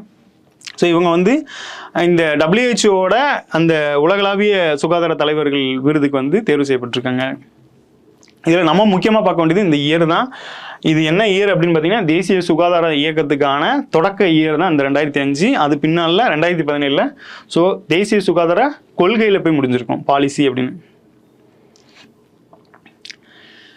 பின்வரும் கூற்றுகளை கவனிங்கள். ரிசர்வ் வங்கி திறந்த சந்தையில் ரூபாய் 1 லட்சம் கோடி அரசு பத்திரங்களை வாங்கும். இந்த நடவடிக்கை வங்கி அமைப்பில் பணப்புழக்கத்தை ஊக்குவிக்கும் மற்றும் பண விகிதத்தை கட்டுப்படுத்தும் அப்படிங்கிற மாதிரி சொல்லியிருக்காங்க. என்னன்னு பாருங்க, ரிசர்வ் வங்கி சந்தையில் 1 லட்சம் கோடி அரசு பத்திரங்கள் வாங்கும். அடுத்து இந்த நடவடிக்கை வங்கி அமைப்பில் பணப்புழக்கத்தை ஊக்குவிக்கும் மற்றும் பண வீக்கத்தை கட்டுப்படுத்தும் அப்படிங்கிற மாதிரி சொல்லியிருக்காங்க. 1 லட்சம் கோடி வரைக்கும் அரசு பத்திரங்கள். இது எப்படின்னா, ஒரு பத்திரங்கள்னு பார்த்தீங்கன்னா 2 விதமான பத்திரங்கள் உண்டு. ஒன்று வந்து நமக்கு ஜுடிஷியல் கான்செப்டில் ஒரு பத்திரம் அப்படின்னு சொல்லுவாங்க. ஆனால் இந்த நிதி சம்மந்தமாகவும் பத்திரங்கள் இருக்குது. எப்படின்னா, ஒரு பத்திரம் அதில் வந்து இவ்வளோ வேல்யூன்னு கொடுத்துருப்பாங்க. அந்த ஒரு இதுக்காண்டி சேஃப்டிக்காண்டி அதை நம்ம கையில் கொடுத்துருவாங்க. நீங்கள் பின் காலத்தில் பேங்க்கில் போய் அந்த பத்திரத்தை கொடுத்தீங்கன்னா அதுக்கு ஈக்குவலான பணத்தை கொடுத்துருவாங்க. ஸோ அந்த மாதிரி என்ன அப்படின்னா 1 லட்சம் கோடிக்கான அரசு பத்திரங்களை வாங்கும். சமீபத்தில் தேர்தல் பத்திரம்னே ஒன்று வெளியிட்டாங்க. அதை வந்து அரசுமே இது பண்ணி வச்சிருந்துச்சு.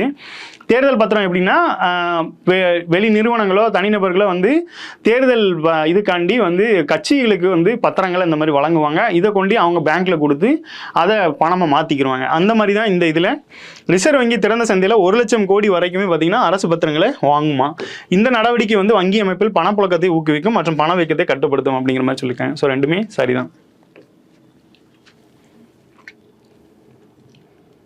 அடுத்து பாருங்க, அரசின் கலை பண்பாட்டுத்துறை சார்பில் ஒவ்வொரு ஆண்டும் மரபு வழி ஓவியம், நவீன பாணி ஓவியம் மற்றும் சிற்பக்கலைகளில் திறமை மிக்க கலைஞர்களுக்கு கலைச்செம்மல் விருது வழங்கப்பட்டு வருகிறது. அடுத்ததாக இந்த விருது செப்பு பட்டயம் மற்றும் ரூபாய் 1 லட்சம் விருது தொகை பாராட்டு சான்றிதழ் அடங்கியதாகும். ஒவ்வொரு ஆண்டும் 6 கலைஞர்களுக்கு விருது வழங்கப்படுகிறது அப்படிங்கிற மாதிரி கொடுத்துருக்காங்க. கலைச்செம்மல், இந்த செம்மல்ங்கிற பேர்லேயே 2-3 விருது கொடுக்குறாங்க. ஸோ கன்ஃபியூஸ் பண்ணிட வேண்டாம். நம்ம ஆல்ரெடி பார்த்தது தமிழ் செம்மல் அப்படிங்கிற விருது. இந்த விருது பார்த்தீங்கன்னா கலை செம்மல் அப்படிங்கிற விருது. ஸோ இந்த விருதுக்கு 1 லட்சம் ரூபாயும் 6 கலைஞர்களுக்கும் ஆண்டுதோறும் கொடுக்குறாங்க அப்படின்னு சொல்லி கொடுத்துருக்காங்க. இது எதற்கானது? அரசு கலை பண்பாட்டுத்துறை சார்பில் ஒவ்வொரு ஆண்டும் மரபு வழி ஓவியம், நவீன பாணி ஓவியம் வந்து திறமை மிக்க கலைஞர்களுக்கு அவங்கள ஊக்குவிக்கும் விதமாக இந்த விருது வழங்கப்பட்டுட்டு வருது. கலைஞர் எழுதுகோள் விருது பத்திரிகையாளர்களுக்கு வழங்கப்படுகிறது. 2023ஆம் ஆண்டிற்கான விருதை நக்கீரன் ஆர் கோபால் மற்றும் சுகிதா சாரங்கராஜ் அப்படிங்கிறவங்க பெற்றிருக்காங்க. எழுதுகோள் அப்படிங்கிற விருது வந்து வழங்கிட்டு வராங்க. எதுக்கு அப்படின்னா பத்திரிகையாளர்களுக்கு வந்து பத்திரிகையாளர்களில் சிறந்து விளங்குறவங்களுக்கு வந்து இந்த எழுதுகோள் கலைஞரோட எழுதுகோள் விருது அப்படின்னு சொல்லி வழங்கிட்டு வராங்க. அந்த விதத்தில் 2023க்கான விருது வந்து தற்போது வழங்கியிருப்பாங்க. அதில் யார் அப்படின்னு பார்த்தீங்கன்னா இந்த நக்கீரன் பத்திரிகையோட நிறுவனரான இந்த நக்கீரன் கோபால் அப்படிங்கிறவருக்கு, அப்புறம் சுகிதா சாரங்கராஜன் அப்படிங்கிறவங்க 2 பேருமே சேர்ந்து வாங்கியிருக்காங்க. ஸோ 2ம் சரி. அடுத்ததாக பாருங்கள், ரிசர்வ் வங்கி சந்தையில் பத்திரங்கள் வாங்கும்போது என்ன நடக்கும் அப்படின்னு சொல்லி கேட்டிருக்காங்க. லாஸ்ட்டாக பார்த்தோம் 1 லட்சம் கோடி வரைக்குமே ரிசர்வ் வங்கி வந்து திறந்த சந்தையில் பத்திரம் வாங்குன்னு சொல்லியிருக்காங்க. ஆனால் இந்த பத்திரம் வாங்குறதுனால என்ன ரிஸ்க் அப்படின்னு பார்த்தீங்கன்னா, இது வட்டி விகிதங்களை குறைத்து சந்தையில் பணப்புழக்கத்தை சேர்க்கிறது அப்படின்னு சொல்லி கேட்டிருக்காங்க. இதனால என்ன நடக்கும் அப்படின்னு பார்த்தீங்கன்னா, வட்டி விகிதங்களை குறைத்து சந்தையில் பணப்புழக்கத்தை சேர்க்கிறது அப்படிங்கிற மாதிரி பார்த்துருக்காங்க. இங்கிலீஷில் பாருங்க, it lower interest rates and adds liquidity to the market அப்படின்னு சொல்லி ஆன்சராக கொடுத்துருக்காங்க. அடுத்ததாக பாருங்க, பின்வரும் கூற்றுகளை கவனிங்கள். பெற்றோர் ஆசிரியர்கள் மற்றும் நிர்வாகத்திற்கு இடையிலான தொடர்பு இடைவெளியை குறைக்க வடிவமைக்கப்பட்ட அப்பா அப்படிங்கிற செயலி முதலமைச்சர் M.K. ஸ்டாலின் அறிமுகப்படுத்தினார். அனைத்து பள்ளி பெற்றோர் ஆசிரியர் சங்கம் செயலியை தமிழ்நாடு பெற்றோர் ஆசிரியர் சங்கத்தால் உருவாக்கப்பட்டது அப்படின்னு சொல்லி கொடுத்துருக்காங்க. இது வந்து கல்வித்துறையால் உருவாக்கப்பட்ட பள்ளி கல்வித்துறையால் உருவாக்கப்பட்ட ஒரு செயலி. இது என்ன பண்ணியிருப்பாங்க அப்படின்னா, அப்பா அப்படிங்கிற ஒரு செயலியை உருவாக்கி அதில் வந்து நமக்கு முன்னாடியே தெரியும் என்ன அப்படின்னா, ஒவ்வொரு ஸ்கூல்லையுமே இந்த பெற்றோர் ஆசிரியர் சங்க கழகம்னு ஒன்று இருப்பாங்க. இதில் வந்து முன்னாடி ரிட்டையர்டான டீச்சர்ஸோ இல்லை வந்து பேரண்ட்ஸும் இந்த கமிட்டியில் இருப்பாங்க. அவங்களோட கோரிக்கைகளை சொல்லி அந்த ஸ்கூலில் என்ன மாதிரி டெவலப்மெண்ட் கொண்டு வரலாம் அப்படிங்கிற மாதிரி இப்போ முன்னாள் மாணவர்கள் அப்படிங்கிற பேர்லேயும் நிறைய ஸ்பான்சர்ஷிப்லாம் வழங்கிட்டு வராங்க. அடுத்து தமிழ்நாடு அரசே வந்து பார்த்திங்கன்னா உங்கள் உதவி அதாவது கல்விக்கு உதவி செய்யுங்கள் அப்படிங்கிற மாதிரி நிறைய திட்டங்கள்லாம் கொண்டு வராங்க. ஸோ இந்த வகையில் இந்த அப்பா அப்படிங்கிற செயலி பார்த்தீங்கன்னா பெற்றோர் ஆசிரியர் மற்றும் நிர்வாகத்திற்கு இடையிலான தொடர்புகளை வெளிக்கொணர குறைக்க வடிவமைக்கப்பட்ட செயலி அப்படின்னு சொல்லி கொடுத்துருக்காங்க. இது அனைத்து பள்ளி பெற்றோர் ஆசிரியர் சங்கம் மற்றும் பெற்றோர் ஆசிரியர் சங்கத்தால் உருவாக்கப்பட்டது அப்படிங்கிற மாதிரி கொடுத்துருக்காங்க. ஸோ 2மே சரிதான். இதுவும் ஒரு நல்ல நோக்கத்துக்காக உருவாக்கப்பட்டது அப்பா செயலி. பின்வரும் கூற்றுகளை கவனிங்கள். உலகம் முழுவதும் மார்ச் 8ஆம் தேதியை சர்வதேச மகளிர் தினமாக கடைபிடிக்க வேண்டும் என்ற கருத்தை முன்வைத்தவர் கிளாரா ஜெட்கின் அப்படிங்கிறவங்க. 2005ஆம் ஆண்டு சர்வதேச மகளிர் தினத்தின் கருப்பொருள் பாலின சமத்துவத்திற்கான நடவடிக்கை துரிதப்படுத்தல் அப்படிங்கிற மாதிரி. இப்போ மார்ச் 8 நமக்கு நல்லா தெரியும் சர்வதேச மகளிர் தினம். சர்வதேச மகளிர் தினம் ஒன்று கொண்டாடப்பட்டாலும் இந்தியாவுக்குன்னு ஒன்று இருக்குது, நேஷனல் உமன்ஸ் டேன்னு ஒன்று இருக்குது. அது லாஸ்ட்டாக கேட்ட இதுலேயே கொஸ்டினாக கேட்டிருந்தேன். ஸோ அதுலேயும் அந்த நேஷனல் உமன்ஸ் டேவும் என்ன டேட் அப்படிங்கிறத இந்த கொஸ்டினில் டைப் பண்ணுங்கள். 89வது கேள்வி 81வது கேள்வி நேஷனல் உமன்ஸ் டே என்னைக்கு அப்படிங்கிறத டைப் பண்ணுங்கள். அது யாரோட பிறந்தநாளாக நம்ம செலிப்ரேட் பண்ணிகிட்டு இருக்கோம் அப்படிங்கிறதையும் டைப் பண்ணுங்கள். ஸோ மார்ச் 8 வந்து சர்வதேச மகளிர் தினமாக கொண்டாடப்படுது. அதற்கான தற்போதைய கருப்பொருள் என்னென்னா, பாலின சமத்துவத்திற்கான நடவடிக்கைகளை துரிதப்படுத்தல் அப்படிங்கிற மாதிரி. பாலின சமத்துவம் வேண்டி அதற்கான நடவடிக்கைகளை வந்து துரிதப்படுத்தணும் அப்படிங்கிற மாதிரி இந்த வருஷம் இதாக கருப்பொருளாக கொண்டிருக்காங்க. அடுத்து பாருங்க, பசு அவிதி கேந்திரங்களின் நோக்கம் என்ன அப்படின்னு சொல்லி கேட்டிருக்காங்க. பொதுவான கால்நடை மருந்துகளை வழங்குதல் அப்படிங்கிற மாதிரி பசு அவதி. லாஸ்ட்டாக பார்த்த கொஸ்டின்ஸில் வந்து இந்தியாவில் வந்து உத்தரப்பிரதேசம் வந்து அதிக பால் உற்பத்தி செய்கிறாங்க. ஸோ அந்த கால்நடை மருந்தகங்கள்லாம் அங்கே அதிகமாக இருக்குது அப்படிங்கிற மாதிரி சொல்கிறாங்க. ஸோ அந்த வகையில் மத்திய அரசு வந்து இந்த பசு அவதி அப்படிங்கிற ஒரு கேந்திரம் ஒரு திட்டத்தை கொண்டு வந்திருக்காங்க. இதோட நோக்கம் என்ன அப்படின்னு பார்த்தீங்கன்னா, கால்நடை மருந்துகளை வழங்குதல் அப்படிங்கிற மாதிரி பசு அவதி. அடுத்ததாக பாருங்க, சுய உதவிக்குழு அடையாள அட்டைகளின் நன்மைகள். மகளிர் சுய உதவிக்குழு உறுப்பினர்கள் பேருந்துகளில் 25 கிலோ வரையிலான பொருட்களை இலவசமாக எடுத்து செல்லலாம். கோஆப்டெக் ஷோரூம்களில் 5% சலுகை. சேவை மையங்களில் சேவை கட்டணத்தில் 10% சலுகை அப்படிங்கிற மாதிரி கொடுத்துருக்காங்க. ஸோ சுய உதவிக்குழு நமக்கு நல்லா தெரியும் 1989லேயே உருவாக்கப்பட்டிருக்கும். இது வந்து இந்த பேங்கோட லிங்க் பண்ணது 1992 அப்படிங்கிற காலகட்டம் கொடுத்துருப்பாங்க. தற்போதைய நிலைமையில இந்த சுய உதவி குழுக்களை மேம்படுத்தும் விதமாக நிறைய சலுகைகளை வழங்கிட்டு வராங்க. அந்த வகையில் இவங்க வந்து பேருந்துகளில் இந்த 25 கிலோ வரைக்குமே பொருட்களை வந்து இலவசமாக கொண்டு போய்க்கலாம். ஏன் அப்படின்னா, நிறைய கைவினை பொருட்கள் நிறைய தயாரிக்கிறதுனால அவங்க வந்து அதை விற்பனைக்காகவோ இல்லை ஒரு இடத்துலேருந்து இன்னொரு இடத்துக்கு மாற்றவோ இந்த இது பயன்படும். கோஆப்டெக்ஸ்லேயும் அவங்களுக்கான சலுகைகள் கொடுக்குறாங்க. இது போக சேவை மையத்துலையும் பார்த்தீங்கன்னா அவங்களுக்கு 10% கட்டணும். இது போக பார்த்தீங்கன்னா மதி அப்படிங்கிற ஒரு இது இருக்கும், ஒரு கடைகள் இருக்கும். அங்கே வந்து இந்த மதி அப்படிங்கிற பேரே பார்த்தீங்கன்னா மகளிர் திட்டம் அப்படின்னு சொல்லி தான் அதோட ஷார்ட் ஃபார்ம் தான் அந்த மதி அப்படிங்கிறது. அந்த கடைகள்லையுமே இந்த மகளிர் சுய உதவி குழுக்கள் மூலமாக தயாரிக்கப்படுற பொருட்கள் அங்கே வந்து விற்பனைக்கு வைக்கப்படுது. ஆயுஷ்மான் பாரத் திட்டத்தின் கீழ் சுகாதார சலுகைகளை பெற கிக் தொழிலாளர்கள் பின்வரும் எந்த போர்ட்டலில் பதிவு செய்யுமாறு மத்திய அரசு கேட்டுக்கொண்டிருது? ஈ-ஷரம் போர்ட்டல் அப்படிங்கிற திட்டத்தில் தான் பார்த்தீங்கன்னா இந்த ஆயுஷ்மான் அப்படிங்கிறது நல்லா தெரியும். ஆயுஷ்மான் அப்படிங்கிறது மருத்துவம் தொடர்பான ஒரு திட்டம். இந்த ஆயுஷ் அப்படிங்கிறது ஒரு மருத்துவத்தையும் குறிக்கும் விதமாக அதோட ஷார்ட் ஃபார்ம் தான் இந்த பேரை வச்சுருப்பாங்க. அந்த வகையில் ஆயுஷ்மான் பாரத் திட்டத்தின் கீழ் சுகாதார சலுகைகளை பெற கிக் தொழிலாளர்கள் பின்வரும் எந்த போர்ட்டலில் பதிவு செய்யணும்னு சொல்லியிருக்காங்க? ஈ-ஷரம் போர்ட்டல் அப்படிங்கிறது. ஈ-ஷரம் போர்ட்டல். ஈ-ஷரம். அடுத்து 2022ஆம் ஆண்டில் FSSAI சுகாதார நட்சத்திரம் என்ற லேபிளிங் முறையை இந்திய ஊட்டச்சத்து மதிப்பீட்டை முன்மொழிந்தது. இந்த முறையில் அரை நட்சத்திரம் என்பது உணவு குறைந்தபட்ச ஆரோக்கியமானது என்பதையும் 5 நட்சத்திரங்கள் என்பது ஆரோக்கியமானது என்ற தகுதி குறிக்கிறது. அதாவது ஃபுட் சேஃப்டி அத்தாரிட்டி வந்து இப்போ சமீபத்தில் ஒரு சுகாதார நட்சத்திரம், அதாவது நம்ம ரிவ்யூ கொடுப்போம், எல்லா ஒரு இதுக்குமே ரிவ்யூ கொடுப்போம். எக்ஸாம்பிளுக்கு இவங்க வருவாங்கல்ல இன்ஸ்டா, அந்த ஸ்விக்கி ஜொமேட்டோலாம் அவங்க வந்து ரிவ்யூ கொடுத்துருங்க, ரேட்டிங் கொடுத்துருங்க அப்படின்னு சொல்லி கேட்பாங்க. ஸோ அந்த மாதிரி இந்த FSSAI வந்து சுகாதார குறியீடு நட்சத்திரம்னு ஒன்று புதுசாக ஒன்று கொண்டு வந்திருக்காங்க. அதில் பார்த்தீங்கன்னா ஆஃப் நட்சத்திரம் அப்படிங்கிறது குறைந்தபட்ச ஆரோக்கியமானதான். 5 ஸ்டார் கொடுத்தாங்க அப்படின்னா இது வந்து ஆரோக்கியமான இது அப்படிங்கிற மாதிரி ஒரு 2 கேட்டகரியா. இதுக்கு முன்னாடி இந்த உணவு முறைகள் வந்து இந்த மாதிரி பாக்ஸாக இருக்கும். இந்த பாக்ஸுக்கு ரெட்டுன்னா ஒரு கலரு, க்ரீன்னா ஒரு இது. எக்ஸாம்பிள் க்ரீன் அப்படிங்கிறது பசுமையான நான் வெஜிடேரியன் சார்ந்தது அப்படிங்கிற மாதிரி கொடுத்துருப்பாங்க. ஸோ அந்த மாதிரி இவங்க ஒரு புதுசாக ஒரு கான்செப்டை கொண்டு வந்திருக்காங்க. 2022 இந்த FSSAI வந்து சுகாதார நட்சத்திரம் அப்படிங்கிற ஒரு புது கான்செப்டை கொண்டு வந்து அரை நட்சத்திரம் கொடுத்தா அது குறைந்தபட்ச ஆரோக்கியம்னும், 5 நட்சத்திரம் கொடுத்தா ஆரோக்கியமானது அப்படின்னு சொல்லி கொடுத்துருக்காங்க. ஸோ இரண்டும் சரி. உணவு பாதுகாப்பு தொடர்பாக நமக்கு ஆல்ரெடி நிறைய கேட்டது என்னன்னா அந்த சட்டம் எப்போ கொண்டு வந்ததுன்னு சொல்லி கேட்டிருக்காங்க.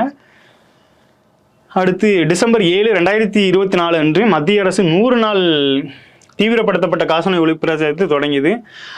இது 33 மாநிலங்கள் மற்றும் யூனியன் பிரதேசங்களில் உள்ள 455 மாவட்டங்களில் கவனம் செலுத்தியது. அறிகுறி மற்றும் அறிகுறியற்ற காசநோய்களின் கண்டறிந்து மார்பு எக்ஸ்ரேக்கள் எடுக்கப்பட்டுள்ளன அப்படின்னு சொல்லி கொடுத்துருக்காங்க. காசநோய் தொடர்பாக நம்மளுக்கு என்ன கேட்டிருக்காங்க அப்படின்னா அந்த காசநோய் வந்து எந்த வருஷத்தை இலக்காக கொண்டு செயல்பட்டு இருக்கு, அது எப்போ தொடங்கப்பட்டது, இந்த மாதிரி ப்ரீவியஸ் இயரில் கேட்டிருக்காங்க. ஸோ அது தொடர்பாக சமீபத்தில் பார்த்தோம் அப்படின்னா டிசம்பர் 7, 2024 அன்று மத்திய அரசு 100 நாள் தீவிரப்படுத்தப்பட்ட காசநோய் ஒழிப்பு பிரச்சாரத்தை தொடங்கியிருக்கு அப்படின்னு சொல்லி கொடுத்துருக்காங்க. அடுத்து வந்து 33 மாநிலங்களில் யூனியன் பிரதேசங்கள் உள்ளிட்ட 455 மாவட்டங்களில் கவனம் செலுத்தியது. அறிகுறி மற்றும் அறிகுறியற்ற காசநோய்களின் கண்டறிந்து எல்லாருக்குமே, அதாவது அறிகுறி இருந்தாலும் சரி இல்லாட்டியும் சரி அவங்களுக்கு வந்து எக்ஸ்ரே எடுத்திருக்காங்க. ஸோ 3மே சரியானது தான். இந்த காசநோய் தொடர்பாக உங்களுக்கு ஒரு கேள்வி. அதாவது தமிழ்நாடு அரசு வந்து எந்த வருஷம் தொடங்கினாங்க, எந்த வருஷத்தை இலக்காக கொண்டு செயல்பட்டாங்க? இது ஆல்ரெடி ப்ரீவியஸ் இயரில் கேட்ட கேள்வி தான். தெரிஞ்சதுன்னா கேள்வி 86 அப்படின்னு டைப் பண்ணி கமெண்ட்ல போடுங்க. அடுத்ததாக பாருங்க, பிரதிபிம்ப் என்பது புவியியல் தகவல் அமைப்பு அடிப்படையிலான மென்பொருளாகும். இது சைபர் குற்றவாளிகளின் வலையமைப்புகளை முறியடிக்க காவல்துறை அதிகாரிகளுக்கு உதவுகிறது. நாடு முழுவதும் உள்ள சட்ட அமலாக்க நிறுவனங்களான சைபர் குற்றம், தரவு பகிர்வு, குடியேற்ற மேப்பிங், தரவு பகுப்பாய்வு தளம் ஆகியவற்றை தரவுகளின் களஞ்சியமாக சமன்வயா போர்ட்டல் செயல்படும் அப்படின்னு சொல்லி கொடுத்துருக்காங்க. பிரதிபிம்ப் அப்படிங்கிறது புள்ளியியல் தகவல் அமைப்பான், GIS அமைப்பு.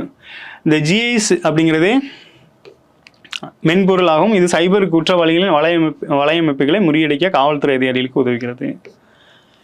அடுத்தது நாடு முழுவதும் உள்ள சட்ட அமலாக்க நிறுவனங்களான சைபர் குற்றம், தரவு பகிர்வு, குற்ற மேப்பிங் இதெல்லாமே இது வந்து செயல்பட முடிஞ்சிருக்கேன். இந்த சைபர் குற்றம் அப்படின்னு பார்க்கும்போது சமீபத்தில் இந்த என்ன சைபர் அட்டாக்கு, அப்புறம் வந்து சைபர் அரெஸ்ட் அப்படின்னு சொல்லி நிறைய சொல்லப்படுது. அதாவது போலீஸ் மாதிரியே ஒருத்தர் வந்து காட்சி தருவார், நீங்கள் இந்த மாதிரி தப்பு பண்ணியிருக்கீங்க அப்படின்னு சொல்லி நம்மளை மிரட்டுவாங்க. அதன் மூலமாக காசு பறித்து இந்த சைபர் அரெஸ்ட் அப்படிங்கிறதே டிஜிட்டல் அரெஸ்ட் அப்படிங்கிற வார்த்தை வந்து சமீபத்தில் இதாகுது. அந்த வகையில் அதை தடுக்கும் விதமாக தான் இந்த மாதிரி சிஸ்டம்லாம் கொண்டு வராங்க. இது பார்த்திங்கன்னா காவல்துறை அதிகாரிகளுக்கு வந்து இந்த இதை கொடுத்துருவாங்க. பிரதிபிம்ப் அப்படிங்கிறது ஒரு சாஃப்ட்வேர் கொடுத்துருவாங்க. இதில் அவங்களோட அந்த வலைப்பின்னல்கள் அப்படிங்கிறது அது ஒரு நெட்வொர்க் மாதிரி தான் இருப்பாங்க. அவங்க ஒரு ஆளுக்கெல்லாம் செயல்பட மாட்டாங்க, இந்தியா ஃபுல்லாக இருப்பாங்க, வெளிநாடுகளிலும் இருப்பாங்க. ஸோ அவங்கள கண்டுபிடிக்கிறதோட நோக்கமாக வச்சு தான் இது நாடு முழுவதும் உள்ள சட்ட அமலாக்க நிறுவனங்களும் வந்து செயல்படுது அப்படின்னு சொல்லி கொடுத்துருக்காங்க. ஸோ இரண்டும் சரிதான். அடுத்ததை பாருங்கள், APAAR-ID என்பது பள்ளி மாணவர்களுக்கு 12 இலக்க ஐடி ஆகும். APAAR-ID IT டிஜிலாக்கர் கல்வி வங்கி கடன்களுக்கு ஒருங்கிணைப்பாக ஒருங்கிணைக்கப்பட்டுள்ளது அப்படின்னு சொல்லி கொடுத்துருக்காங்க. இது வந்து ரீசெண்டாக தான் கொண்டு வந்தாங்க. இது நம்மளுக்கு இந்த ஆதார் கார்டில் எப்படி 12-14 நம்பர் இருக்குமோ அது மாதிரி இது ஒரு 12 நம்பர் கொண்ட ஒரு ஐடி. இது வந்து மாணவர்களாக இருக்கிறவங்களுக்கு இந்த ஐடி கொடுத்துருவாங்க. நீங்கள் இந்தியாவில் எந்த ஸ்கூலில் போய் ஜாயின் பண்ணாலும் உங்களுக்கு அந்த தடைகள் இருக்கக்கூடாது அப்படிங்கிற ஒரு நோக்கமாக தான் இந்த APAAR-ID அப்படிங்கிறது செயல்படும். ஸோ இந்த வகையில் இந்த டிஜிலாக்கர் கல்வி வங்கி கடன்களுக்கு ஒருங்கிணைக்கப்பட்டுள்ளது. ஸோ நம்ம ஸ்கூலு காலேஜஸ் எல்லாத்துக்குமே லோன் வாங்கியிருப்போம். இந்த லோனையும் இது ஒருங்கிணைக்கும் விதமாக இது வந்து அமைக்கப்பட்டிருக்கு அப்படின்னு சொல்லி கொடுத்துருக்காங்க. ஸோ இது சரிதான். இதோட நோக்கமே என்னென்னா இந்தியா ஃபுல்லாகவே அவங்க எங்கே வேணாலும் படிச்சுக்கலாம், எங்கே வேணாலும் இது கடன் வாங்கிக்கலாம், அதாவது வங்கிகளில் வாங்கி அவங்க படிப்பை தொடரலாம் அப்படிங்கிறத நோக்கமாக கொண்டது. தமிழ்நாடு பொருளாதார ஆய்வறிக்கை பற்றி பின்வரும் கூற்றுகளை கவனியுங்கள். தமிழ்நாடு பொருளாதார ஆய்வறிக்கை மாநில திட்ட ஆணையத்தால் தயாரிக்கப்பட்டது. 2023-24 ஆண்டில் தேசிய மொத்த உள்நாட்டு உற்பத்தியில் தமிழ்நாடு 9.21% பங்களித்தது. தமிழ்நாடு பெயரளவு வளர்ச்சி விகிதமாக 13.71% மற்றும் உண்மையான வளர்ச்சி விகிதம் 8.33% எட்டியது அப்படிங்கிற மாதிரி கொடுத்துருக்காங்க. ஸோ 3லையுமே புள்ளி விவரம் தான் இருக்குது. பொருளாதார ஆய்வறிக்கை நமக்கு நல்லா தெரியும். சமீபத்தில் தான் பொருளாதார ஆய்வறிக்கை அப்படிங்கிறத தமிழ்நாடு அரசு வெளியிட்டாங்க. ஸோ அதுலேருந்து நிறைய கேள்விகள் கேட்டாங்க. அந்த வகையில் இதை வந்து மாநில திட்ட ஆணையம் தான் தயாரிச்சிருக்காங்க.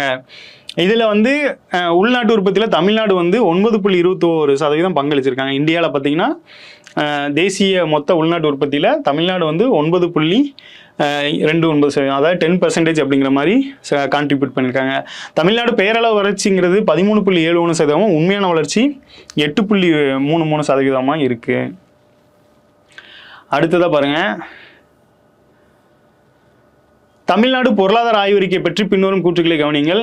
பொருட்கள் ஏற்றுமதியில் தமிழ்நாடு நாட்டிலேயே 3வது இடத்தில் உள்ளது. தனிநபர் வருமானத்தில் தமிழ்நாடு நாட்டிலேயே 4வது இடத்தில் உள்ளது அப்படின்னு சொல்லி கொடுத்துருக்காங்க. தமிழ்நாடு பொருளாதார ஆய்வறிக்கை பற்றிய கூற்றுகளில் பொருட்கள் ஏற்றுமதி தமிழ்நாடு நாட்டிலே 3வது இடத்துலையும் தனிநபர் வருமானத்தில் நாட்டிலேயே 4வது இடத்துலையும் உள்ளது அப்படிங்கிற மாதிரி கொடுத்துருக்காங்க. இது பார்த்தீங்கன்னா இதுவும் மாறக்கூடியது தான். ஸோ சமீபத்தில் பார்த்தோம் அப்படின்னா தமிழ்நாடு தனிநபர் வருமானத்தில் 2வது இடத்துல இருக்காங்க. ஃபஸ்ட்டு இடத்துல வந்து யார் இருக்கா அப்படின்னு பார்த்தீங்கன்னா கர்நாடகா. ஸோ கர்நாடகா தான் ஃபஸ்ட் இடத்துல இருக்காங்க. பொருட்கள் ஏற்றுமதியில் தமிழ்நாடு நாட்டிலே 3வது இடத்துல இருக்காங்க. ஸோ ஒன்று மட்டும் சரி இதில். அடுத்தது பாருங்கள், கூற்று தமிழ்நாடு வேலை செய்யும் வயது மக்கள் தொகை 2021 ஆண்டில் 66.4%, 2030 ஆண்டில் 63.6% படிப்படியாக குறையும் என்று எதிர்பார்க்கப்படுகிறது. தமிழ்நாடு ஒரு மக்கள் தொகை மாற்றத்தை காண்கிறது அப்படிங்கிற மாதிரி கொடுத்துருக்காங்க. என்ன அப்படின்னா மக்கள் தொகை மாற்றத்தை காணுது. நம்ம மக்கள் தொகையை வந்து கட்டுக்குள்ளே வச்சுருக்கோம் அப்படிங்கிற ஒரு ஸ்பெஷல் இருக்குது. இதில் மெயினாக என்னென்னா தமிழ்நாடு வேலை செய்யும் வயது மக்கள் வந்து 2021 ஆண்டில் 66.4%, 2030 ஆண்டில் 63 படிப்படியாக குறையும் என்று. அப்போ இதன் மூலம் என்னென்னா இந்த மக்களோட வயது வந்து கூட்டிக்கிட்டே போகும். இப்போ யங்ஸ்டர்ஸ் அதிகமாக இருந்தாங்கன்னா அவங்க பின்னால் வந்து அவங்க ஏஜ் பெர்சனாக ஓல்டு பெர்சனாக மாறிடுவாங்க அப்படிங்கிறத சொல்ல வராங்க. ஸோ ரெண்டுமே சரிதான்.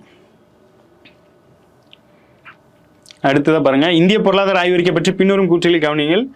2005-6 மற்றும் 2022-23 இடையில் தமிழ்நாட்டின் வறுமை விகிதம் 36.54%, 1.43% கணிசமாக குறைந்துள்ளது. 2019-20 முதல் 2023-24 வரை தமிழ்நாட்டின் சராசரி பணவீக்கம் 5.7%, இந்தியாவின் பணவீக்கமானது 4.85% விட அதிகமாக இருந்தது அப்படிங்கிற மாதிரி ஒரு புள்ளி வரும். இதுவும் பொருளாதார ஆய்வறிக்கையின்படி கொடுக்கப்பட்ட ஒரு தகவல் தான். ஸோ இதில் உள்ள இந்த புள்ளி விவரத்தை மட்டும் மெயினாக நோட் பண்ணிக்கோங்க. இரண்டும் சரிதான். அடுத்தது, இந்திய பொருளாதார ஆய்வறிக்கை பற்றி பின்வரும் கூற்றுகளை கவனியுங்கள். விவசாயம் மற்றும் தொடர்புடைய நடவடிக்கைகளில் கிராமப்புற தொழிலாளர்கள் 41.1% பேரை வேலைக்கு அமர்த்தியுள்ளன. எண்ணெய் வித்துக்கள், நிலக்கடலை மற்றும் கரும்பு உற்பத்தியில் தமிழ்நாடு முதலிடத்தில் உள்ளது. மக்காச்சோள உற்பத்தி திறனில் தமிழ்நாடு 2வது இடத்தையும் பிடித்துள்ளது அப்படிங்கிற மாதிரி ஒரு 3 டேட்டா கொடுத்துருக்காங்க. இது ப்ரீவியஸ் இயரில் கேட்ட ஒரு கேள்வி தான். இந்த ரெண்டையுமே கேட்டிருந்தாங்க. எப்படின்னா, இந்த ஆர்டரை இது பண்ணுங்க அப்படின்னு சொல்லி கேட்டிருந்தாங்க. ரைஸு, அப்புறம் வந்து இந்த சோளம் அந்த மாதிரி வச்சுட்டு எந்த அடிப்படையில் வந்து தமிழ்நாடு வந்து விவசாயத்தில் சிறந்து விளங்குறாங்க அதை ஒரு ஆர்டர் படுத்துங்க அப்படிங்கிற மாதிரி சொல்லியிருக்காங்க. ஸோ மக்காச்சோளம் உற்பத்தியில் இந்தியா 2வது இடம். அந்த மாதிரி டேட்டா இருக்குது. எண்ணெய் வித்துக்கள், நிலக்கடலை, கரும்பு உற்பத்தி திறனில் இது ரெண்டுமே ப்ரீவியஸ் இயரில் கேட்ட ஒரு கேள்வி தான். ஸோ 3மே சரிதான். அடுத்ததாக பாருங்கள், தமிழ்நாடு பட்ஜெட் பற்றி பின்வரும் கூற்றுகளை கவனிங்கள். சுதந்திரத்துக்கு பிறகு 1948ஆம் ஆண்டு மாநிலத்தில் முதல் பட்ஜெட்டை பி. கோபால ரெட்டி தாக்கல் செய்தார். அதிக எண்ணிக்கையிலான பட்ஜெட்டுகளை தாக்கல் செய்த பெருமை வி. நெடுஞ்செழியன் என்பவருக்கு உண்டு அப்படிங்கிற மாதிரி கொடுத்துருக்காங்க. ஸோ ரெண்டுமே சரிதான். நம்மளுக்கு சமீபத்தில் என்ன கேள்வி கேட்டாங்க அப்படின்னா, இந்த நிதி அமைச்சர்களோட பேரை கொடுத்து, ஃபினான்ஸ் மினிஸ்டரோட பேரை கொடுத்துட்டு இவங்களை காலவரிசைப்படுத்துக அப்படின்னு சொல்லி ப்ரீவியஸில் கேட்ட ஒரு குரூப் 4 கொஸ்டினில் கேட்டிருந்தாங்க. ஸோ அதில் தற்போதைய ஃபினான்ஸ் மினிஸ்டர் இந்த நெடுஞ்செழியன் அவர்களோட பேரும் அதில் இருந்துச்சு. அந்த வகையில் என்ன கொடுத்துருக்காங்கன்னா, சுதந்திரத்துக்கு பிறகு முதல் பட்ஜெட் யார் அப்படின்னு பார்த்தீங்கன்னா இந்த கோபால ரெட்டி அப்படிங்கிறவங்க வெளியிட்டிருப்பாங்க. ஸோ அப்போ முதலமைச்சராக இருந்தவங்க யார் அப்படின்னா, சுதந்திரத்துக்கு முன்னாடி இந்த இவருங்க ஓபி ராமசாமி ரெட்டியார் தான் இருந்திருப்பாரு. ஸோ அந்த வகையில் ஃபினான்ஸ் மினிஸ்டரோட பேரை கேட்டிருக்காங்க. இரண்டுமே சரிதான். அடுத்து, தமிழக பட்ஜெட் பற்றி பின்வரும் கூற்றுகளை கவனியுங்கள். தமிழக அரசு 25 அன்பு சோலை மையங்கள் நிறுவும். இது மூத்த குடிமக்களின் நலவாழ்வு உறுதி செய்வதை நோக்கமாக கொண்டது. அன்பு சோலை அப்படிங்கிறது மூத்த குடிமக்களோட நலவாழ்வை நோக்கமாக கொண்டது தான். அன்பு சோலை, அரண் அப்படிங்கிற பேர்லலாம் ஒரு இதை அமைச்சிருக்காங்க. ஸோ அது வந்து இந்த திருநங்கைகளுக்காக அமைக்கப்பட்ட ஒரு இல்லம் அப்படிங்கிற மாதிரி சொல்லியிருக்காங்க. இங்கே அன்பு சோலை அப்படிங்கிறது மூத்த குடிமக்கள் நலவாழ்வை உறுதி செய்வதற்காக நோக்கமாக கொண்டு சமீபத்தில் வெளியிடப்பட்ட ஒரு அறிவிப்பு. தமிழ்நாட்டின் கடன் மொத்த உள்நாட்டு உற்பத்தியின் விகிதம் என்ன அப்படின்னு சொல்லி கேட்டிருக்காங்க. 26.07%. தமிழ்நாட்டோட கடன் மொத்த உள்நாட்டு உற்பத்தி விகிதம் எவ்வளோனா 26.07%. அடுத்து, தமிழ்நாட்டில் 30 இடங்களில் முதல்வர் படைப்பகம் திறக்கப்படும் அப்படின்னு சொல்லி கொடுத்துருக்காங்க. பெற்றோர் இல்லாத குழந்தைகளுக்கு மாதாந்திர உதவித்தொகை 2000 அப்படிங்கிறது. 30 இடங்களில் முதல்வர் படைப்பகம். அடுத்தது, இந்த மாதாந்திர 2 பெற்றோர்களை இழந்த குழந்தைகளுக்கு வந்து மாதாந்திரமாக 2000 ரூபாயை வந்து சமீபத்தில் தான் அறிவித்தாங்க. அடுத்து பாருங்க, முதல்வரின் கேள்விக்கு பதில் காணொலி நிகழ்ச்சி எவ்வாறு பெயரிடப்பட்டுள்ளது அப்படின்னு சொல்லி கேட்டிருக்காங்க. உங்களில் ஒருவன் அப்படின்னு சொல்லி பெயரிட்டிருக்காங்க. முதல்வரின் கேள்வி பதில் காணொலி நிகழ்ச்சி எவ்வாறு பெயரிடப்பட்டுள்ளன அப்படின்னா உங்களில் ஒருவன். இது எல்லாமே சமீபத்தில் ஆரம்பிக்கப்பட்ட திட்டங்கள் தான். பின்வரும் கூற்றுகளை கவனிங்கள். 2021-24ஆம் ஆண்டில் தமிழ்நாட்டின் பிறப்பு பாலின விகிதம் 931 941ஆக மேம்பட்டது. தமிழ்நாட்டின் மேற்கு மாவட்டங்களில் பாலின தேர்ந்தெடுக்கப்பட்ட கருக்கலைப்பு அதிகமாக காணப்படுகிறது அப்படிங்கிற மாதிரி கொடுத்துருக்காங்க.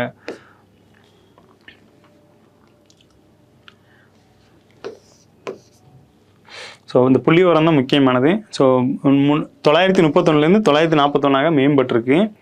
ஆனாலும் அந்த மேற்கு மாவட்டங்களில் தான் பார்த்திங்கன்னா இந்த கருத்துக்கலைப்பு அதிகமாக காணப்படுகிறது அப்படிங்கிற மாதிரி சொல்லியிருக்காங்க. அடுத்தது, தமிழர் நிதி நிர்வாகம் தொன்மையும் தொடர்ச்சியும் அப்படிங்கிற ஒரு புத்தகம் யாரால் வெளியிடப்பட்டிருக்கு அப்படின்னு சொல்லி கேட்டிருக்காங்க.